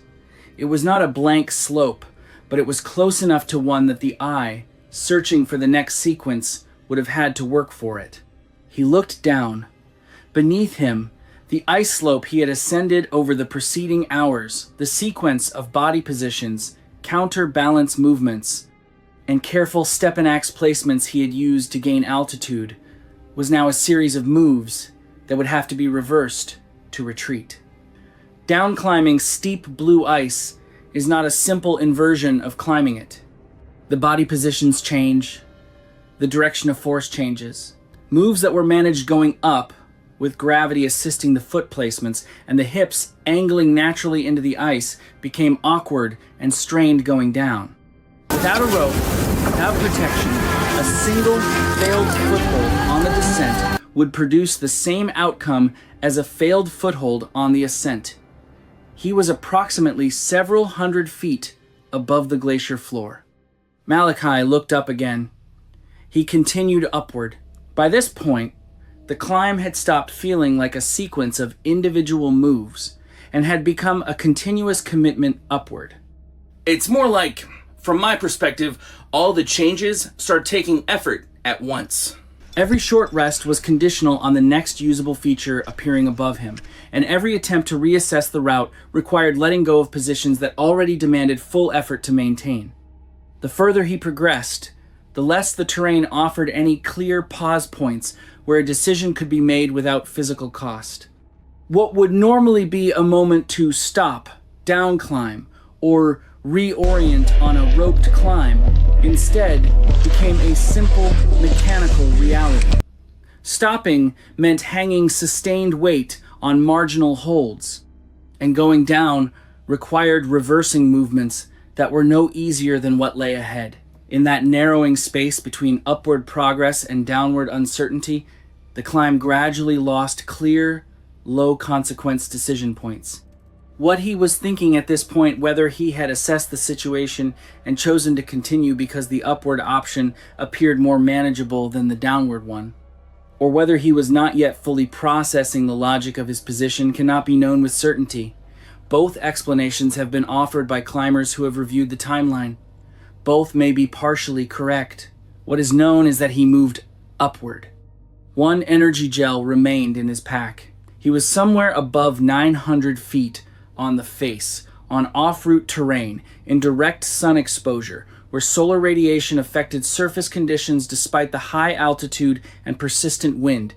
The surface temperature, at this point estimated by reference to ambient temperature data, the slope's angle and orientation, and the absence of any shade features in the area where he was climbing, would have been significantly elevated for ice and exposed rock. Ice quality at that temperature degrades quickly, becoming brittle or dinner plating under repeated load, while mixed sections begin to lose consistency in their bindings. The process of sustained step, plant, weight transfer, and rebalance over several hours of climbing in these conditions produces a cumulative degradation in stability that most experienced Himalayan climbers are familiar with in the abstract, even if few have tested it to the extreme. Malachi was now testing it. He was covering significantly less vertical ground per hour than his earlier pace suggested. He had no water. He was dehydrated, at extreme altitude, in thin air, with an unknown quantity of vertical terrain remaining above him and a descent path behind him that had already become difficult to consider seriously. I got the sense that even looking down didn't really solve anything anymore. The correct route, with its fixed ropes, its engineered platforms, its predictable difficulty, was somewhere to his right, separated from his position by terrain he could not now safely cross. He had been off-route, without knowing it, for more than 3 hours. The mountain did not offer a way to correct this. This is where it stops feeling like he's on a climb and starts feeling like, from where I'm seeing it, he's just stuck working upward because down doesn't look clean either. Malachi arrived at a 3-5 foot face section that represented the next obstacle between his current position and whatever terrain lay above. The stance beneath him was narrow and sloped outward enough that any loss of inward pressure naturally shifted weight away from the wall rather than into it. Instead, it required continuous inward pressure against the ice to maintain balance, with the climber relying on crampon bite, ice axe security, and body tension rather than any flat footing. The terrain above rose into near vertical mixed ground with small, sloping features that depended heavily on friction and precise tool placements. Under normal conditions, the sequence would be managed with rested forearms, more reliable ice, and protection from a fixed rope to reduce consequence in the event of a slip. None of those conditions existed for Malachi. He was fully dehydrated after hours of sustained off-route movement in direct sun. His forearms were heavily pumped, the result of prolonged muscular fatigue that reduces grip strength and does not recover quickly with rest. He remained on a sloping, outward-angled stance Not that research required basic Everest constant logistics before muscular arriving in engagement Nepal. simply Her to focus stay on in position. The ice and rock above him were near peak daytime warmth, and the effectiveness of his grip was reduced by heat transfer, moisture, and accumulated fatigue. What he faced was not a graded climbing problem in the way gym systems define difficulty. It was a sequence of movements requiring precise technical execution on small, unreliable features above an unstable stance, under conditions that steadily degraded physical capacity. The classification could be written down, but it did not reflect the accumulated demands of the situation. It was a problem only in form, not in function. Malachi began the section. He climbed the first 22 feet without stopping. The movement was controlled, but increasingly marginal, requiring deliberate weight shifts and full commitment to each foothold. I won't sugarcoat it. Every move there asks for more trust than it looks like it should. More than it appears to at first glance.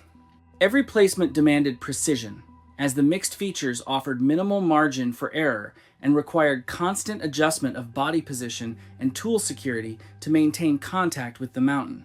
At 22 feet above the stance, he paused and held position. His right foot was on a sloping ice foothold. His left hand was on a side pull, feature a rock hold that runs vertically and is gripped from the side rather than from above, requiring the arm to pull laterally rather than downward. Above him, in the range of what his arms could reach without committing his feet to the next sequence, there was nothing that registered as better than what he currently had. The next sequence of movement upward was not obvious. The features above, such as they were small, sloping, and offered no clear resting position. I've been in enough footage reviews to know that when nothing better shows up above you, your brain starts negotiating with itself fast, and not always in helpful ways. He had been in that position for somewhere between 30 and 40 seconds. The sequence of what follows is reconstructed from physical evidence, the testimony of climbers at Camp 2, and the biomechanical analysis contained in the subsequent reports. At some point during those 30 to 40 seconds, with no move available above him and no safe option clearly visible below him, his grip quality already at the functional limit of what dehydrated, fatigue-weakened forearm muscles can sustain began to fail in a way that could be measured, in practical terms, in the gradual outward drift of his fingers on the hold. That quiet slip in the fingers is something I always find hard to picture in real time. It doesn't look dramatic from the outside, but it changes everything. He tried to lower his right foot to the hold below it to undo a single step and find a position from which he might be able to rest his grip or identify a different sequence or simply gain a moment of additional stability. This is a reasonable instinct.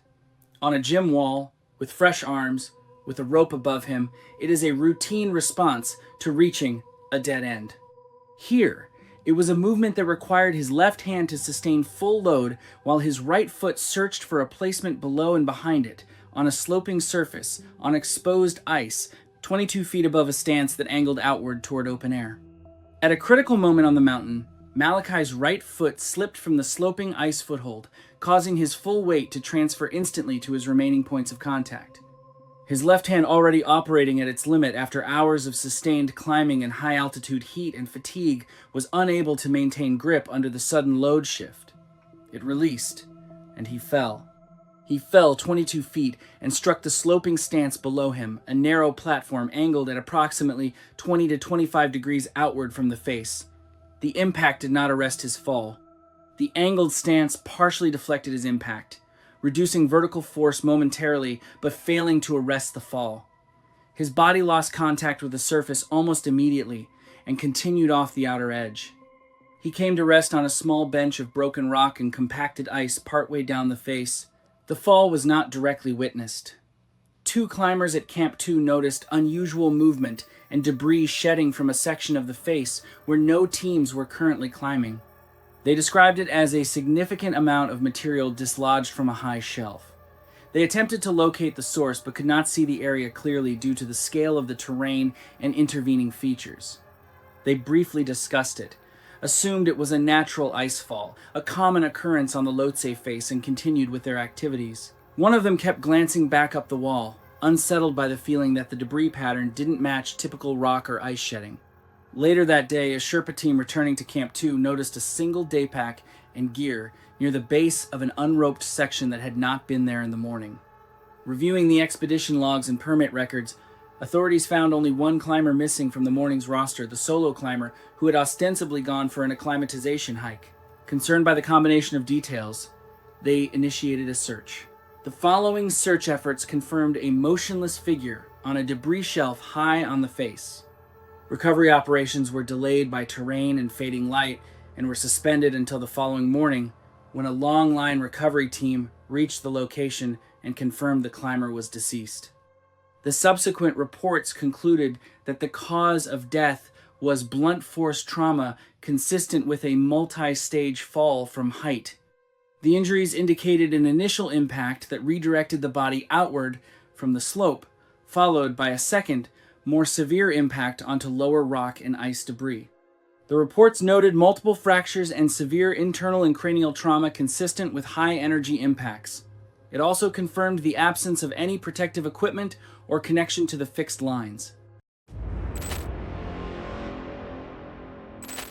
It was October 3rd, 2016. Cho Oyu sits on the Tibet-Nepal border at 26,864 feet, making it the sixth highest mountain on Earth. It has a reputation, if you can call it that, for being one of the more approachable 8,000ers, which is a word the climbing community uses carefully and the internet uses recklessly. The northwest face drops at roughly 50 degrees in sections. Nighttime temperatures regularly fall below minus 20 degrees Fahrenheit with wind chill, and the upper mountain sits firmly inside what climbers call the death zone. Breck Halverson was 29. A fitness coach and supplement brand co-founder based out of Scottsdale, Arizona. He had built his entire public identity around the idea that physical discipline could conquer anything.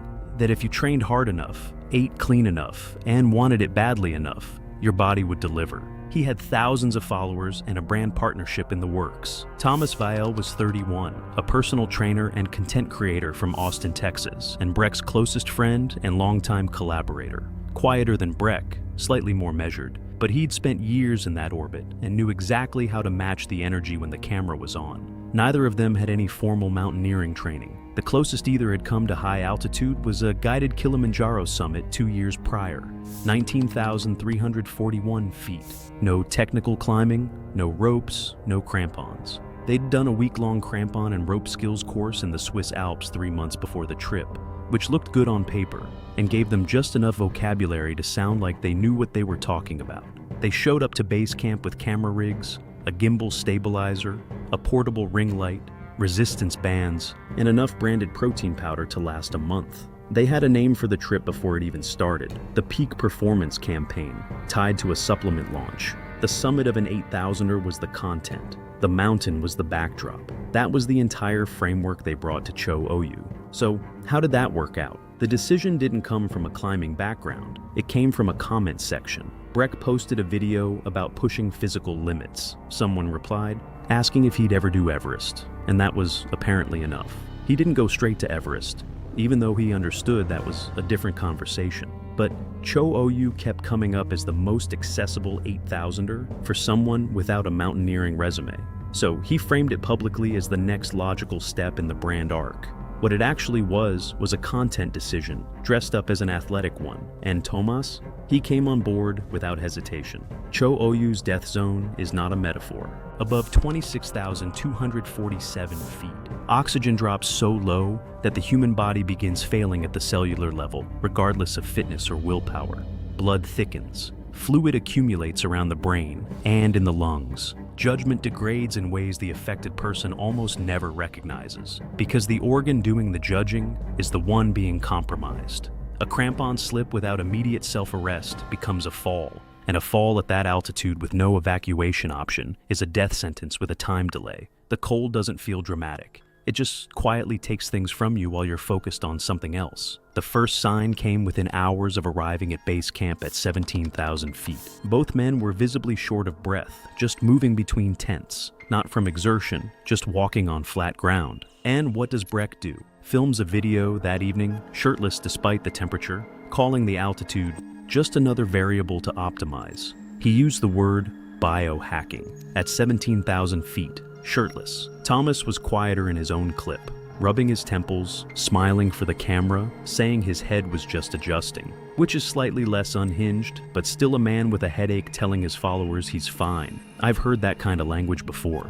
the reframing, the performance of being fine. And it almost never ends with the person actually being fine. The 2 Sherpas assigned to them had been guiding on 8,000ers for the better part of a decade. From what I can piece together through the recovered logs and accounts from other guides at base camp, they knew at base camp. Before a single step had been taken toward the summit, acclimatization on a mountain like Cho Oyu isn't optional. It's the bare minimum your body needs to have any chance up there. More red blood cells, adjusted chemistry, all the slow, invisible work that happens when you actually give yourself time to rest. The standard rotation takes days, and it's boring, and it produces nothing worth posting. So what do you do when the whole reason you're there is content?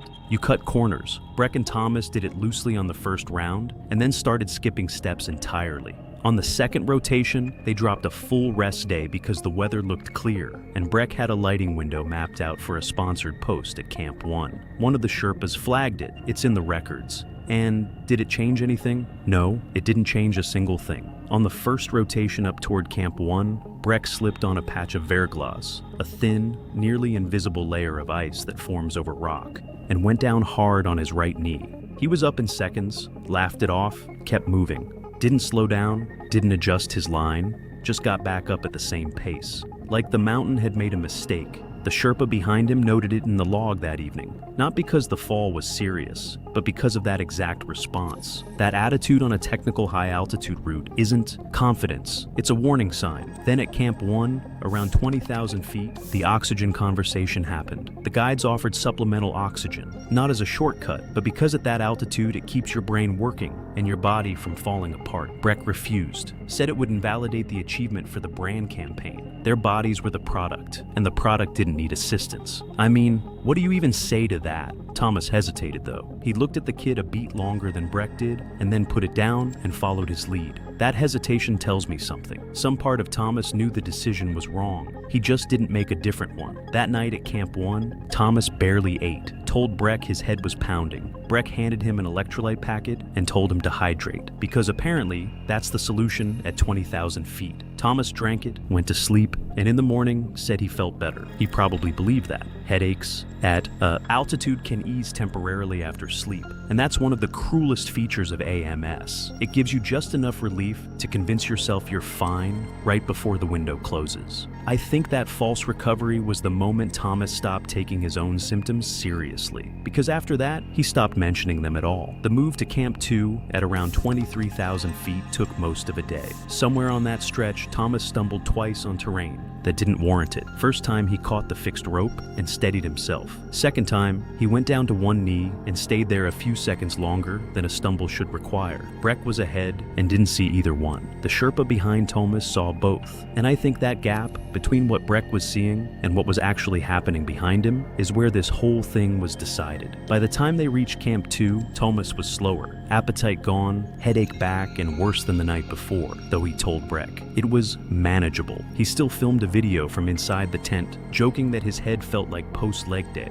Breck laughed from off camera. The video was never posted. It was recovered from his phone later, still sitting in his drafts. What he was describing, persistent headache, no appetite, fatigue that went well beyond what the climb should have produced. That's AMS moving towards something worse. The standard response is descent, or at minimum, a full stop and close monitoring. Instead, Breck spent that evening rigging a camera angle on the tent exterior to capture the sunrise over the ridgeline. He was up before dawn testing the setup. Meanwhile, Thomas was lying in his sleeping bag with his forearm over his eyes, not asleep, just lying there. One guy optimizing a shot, the other one quietly falling apart 3 feet away, and nobody was stopping either of them. One of the Sherpas checked Thomas's oxygen saturation that morning. It read 68%. At sea level, you want to be between 95 and 100%. Properly acclimatized climbers can function in the low 80s, 68% at Camp 2 after multiple days on the mountain. That's not a manageable drop. That's a body under serious systemic stress, and any guide worth their experience knows exactly what that number means. The Sherpa showed the reading to Breck,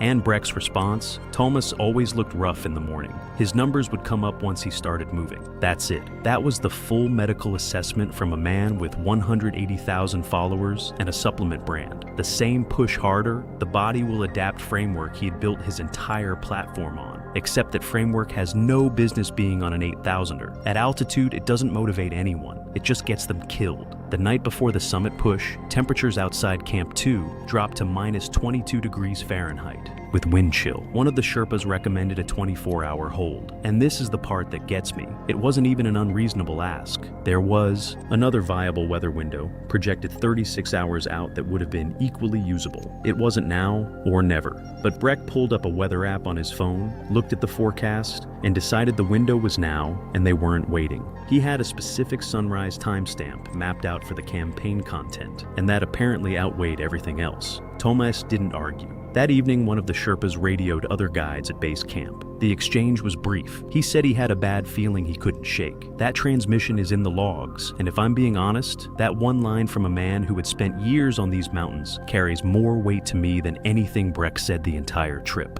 They left Camp 2 at 1 a.m. on October 4th. The timing itself was standard, starting in the early hours to hit the upper mountain during the calmest part of the night and reach the summit around sunrise is normal practice on peaks like this. But almost everything else about how they were moving was wrong. Thomas's gait was slightly off from the first hour. Not stumbling, just a subtle unevenness that the Sherpas would have recognized immediately. Breck was carrying his full gimbal setup, in addition to his climbing pack. At extreme altitude without supplemental oxygen, extra weight is not an inconvenience. It is a direct tax on the oxygen your muscles and brain are already fighting over. He had also been removing his right glove periodically throughout the lower sections of the climb to check his camera settings and adjust the gimbal controls. At those temperatures, bare skin against metal in the wind is not a minor oversight. It is tissue damage accumulating silently, and nobody was stopping him. Around 24,500 feet, Breck stopped abruptly on a fixed rope section and leaned into the line with his full weight. He stayed like that for nearly a minute, not adjusting gear, not filming, just breathing. The Sherpa behind him closed the gap and checked on him. Breck waved him off and started moving again without a word. And here's the thing. That was the first time on the entire trip that Breck had stopped moving without a camera in his hand. No clip, no comment, no, this is what pushing your limits actually looks like. Voiceover, nothing. Which makes me think, whatever he felt in that minute, he already knew it wasn't the kind of thing his audience wanted to see. Or maybe he just didn't want to see it himself. At around 25,000 feet, Thomas reached for the fixed rope on a traverse section and missed it on the first grab. His hand closed on air. His body swayed outward for a half second before the Sherpa behind him caught his harness and steadied him. Thomas nodded, found the rope, and kept moving. He didn't stop. He didn't look back. The Sherpa held the position for a moment longer than necessary, watching Thomas's next few steps, measuring something. A missed grab on a fixed rope at that altitude is not a small thing. It means the hands are no longer responding the way the brain is telling them to, and at extreme altitude. That gap between intention and execution only gets wider the higher you go. At around 25,500 feet, Thomas stopped mid-stride and sat down in the snow. Not to rest. There was no controlled decision behind it. His legs simply stopped cooperating, and he went down. One of the Sherpas reached him within seconds. Thomas was conscious, but his eyes weren't tracking correctly. He was moving his fingers in a repetitive pattern, like he was scrolling through something on a screen. When he tried to speak, the words came out fragmented and out of order. The Sherpa checked his pupils. They were uneven, one larger than the other. That asymmetry, one pupil larger than the other, is a hallmark sign of high-altitude cerebral edema, HACE. Fluid accumulating around the brain, intracranial pressure building, to the point where the brain begins to herniate against the skull. Fatal, without immediate descent and medical intervention, and at 25,500 feet in the dark, neither of those things was anywhere close. What makes HACE so brutal is that by the time you can actually see it, the uneven pupils, the coordination loss, the dissociation, the damage has already been building for hours. Thomas wasn't fine at Camp 2. He wasn't fine at Camp 1. He probably wasn't fully fine when he left base camp. The mountain had been collecting on him the entire way up. And at every single checkpoint where someone could have turned him around, the camera won. The radio call went out at 6:10 a.m. Breck and the other Sherpa were at around 26,100 feet, less than 800 feet from the summit, the sky already beginning to lighten behind the ridgeline. And Breck's response to being told his friend was dying on the mountain below him? He asked how long it would take. How long? The Sherpa turned and started moving down immediately. Breck didn't follow. He stood there looking up at the ridgeline, the light, doing exactly what he'd spent months planning for it to do. The Sherpa had to physically stop, turn around, and face him before Breck moved. I've seen this misread before. What looks like a man choosing content over his dying friend, and what's actually a brain operating on critically depleted oxygen are not always the same thing. And collapsing the two into one clean narrative isn't honest. At that altitude without supplemental oxygen, risk assessment is one of the first cognitive processes to go. You lose the ability to feel urgency, to connect cause and effect, to weigh what's in front of you against what it actually means. That doesn't undo the decisions that put him there. It just means the person standing at 26,100 feet wasn't fully Breck anymore. Meanwhile, the Sherpa with Tomas had begun moving him down. Tomas could still stand with full physical support, one arm over the Sherpa's shoulders, his feet moving when guided. But there was nothing behind it. No coordination, no direction. He was being steered like a body that had already checked out. At 25,200 feet, his movement became more erratic, veering left regardless of the terrain. At 25,000 feet, he stopped, vomited into the snow, and lost consciousness for roughly 30 seconds. The Sherpa held him upright, marked their position, and radioed base camp. A ground response team started moving immediately. Helicopter evacuation was assessed and ruled out. Wind conditions and altitude made it non-viable. The response team was more than 4 hours away on foot. So what were the options? There weren't any. There was just a Sherpa on a steep slope in the dark, holding a man whose brain was shutting down, and a clock that was only moving in one direction. Thomas regained partial consciousness twice during the wait. Both times, his right hand moved toward his jacket pocket where his phone was. He never got it out. His breathing became shallow and irregular around 6:20 a.m. By 6:40 a.m., it had stopped. The cerebral edema had likely been in its final stage since somewhere around Camp 2.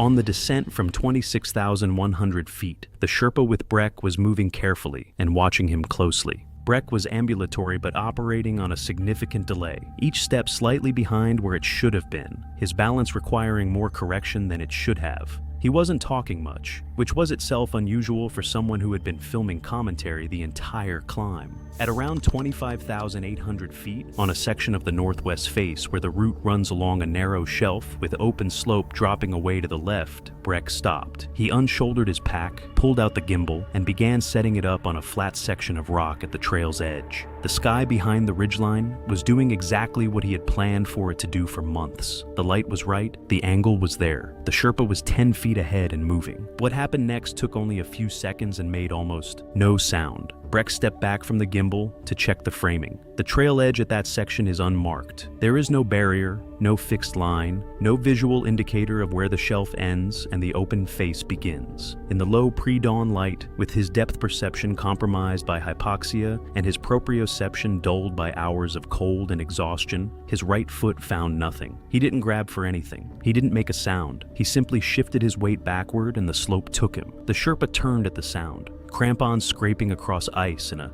pattern that changes when control is lost. Then the irregular impacts of a body moving fast and uncontrolled down a steep face. Breck slid approximately 200 feet before a rock outcropping on the northwest face stopped him. The Sherpa could hear him from above. It took nearly 20 minutes to descend those 200 feet safely. Moving fast on that terrain, without a fall of his own, was not guaranteed. And a second casualty on that slope would have ended any chance of either of them getting off the mountain. I think about what those 20 minutes felt like for the Sherpa. Hearing someone alive below you and not being able to move any faster than the mountain allows. When he reached Breck, the damage was immediate and obvious. The left leg had taken the primary impact against the rock. The tibia and fibula were both fractured, the lower leg visibly displaced. There was a deep laceration across the left forearm, likely from an ice edge during the slide, bleeding into the snow. Breck was conscious. His eyes were open and he was making sounds, but his words weren't forming into anything coherent. A combination of hypoxia, shock, blood loss, and the cold that was already moving into the spaces the injury had opened up. The Sherpa administered everything in his kit. He radioed base camp with the position and the injuries. He stayed close, kept physical contact, kept talking to Breck even as the responses became slower and the gaps between them lengthened. The response team updated their position, still hours away, and even if they arrived, there was no mechanism to move a man with a compound leg fracture off a steep face at that altitude in those conditions. The fracture had disrupted circulation to the lower leg. The laceration was losing heat through blood. The ambient temperature was sitting at -18 degrees Fahrenheit, with wind moving across the face. A Sherpa with a first aid kit and a radio was everything that existed between Breck and the mountain, and it wasn't enough. Not because the Sherpa failed, but because nothing that could have helped was anywhere near that slope. At approximately 8:15 a.m., Breck lost consciousness. He did not regain it. The gimbal was still mounted on the rock shelf where he had set it up. It had been recording the entire time. The last footage on the card was 14 seconds of the Cho Oyu ridgeline at dawn. Empty sky, the edge of the summit, no people in frame. The camera had gotten the shot, Breck hadn't. Both bodies were recovered over the following 2 days with the assistance of additional climbing teams in the area. The recovery was slow and technically demanding, standard for that altitude. Thomas was found in the position he had been left, partially covered by wind-driven snow. Breck was recovered from the northwest face below the outcropping, the fractured leg still displaced, the forearm laceration frozen over. Thomas Weil died of high-altitude cerebral edema. Contributing factors included inadequate acclimatization, concealment of worsening symptoms, continued exertion during active AMS progression, and refusal of supplemental oxygen. Time of death was estimated between 6:35 and 6:45 a.m. on October 4th, 2016. Breck Halverson died of hypothermia secondary to traumatic injury. The fall produced a compound fracture of the left tibia and fibula and significant blood loss. And at that altitude, neither injury was survivable without evacuation that was never possible. Time of death was estimated between 8:10 and 8:20 a.m. Evidence recovered included radio logs from both Sherpas, the gimbal camera with its final 14 seconds of footage, Thomas's phone with a draft video and a post-queued but never published, and GPS track data showing the full ascent, the point of separation, and the precise coordinates where each man went down. The guiding company's internal review found that both men had been advised, repeatedly and on record, of the risks tied to every major decision they overrode. No negligence findings were made against either guide. The case was closed. The two Sherpas returned to work the following season. Every warning they gave is documented. I'm not sure if that makes it better or worse.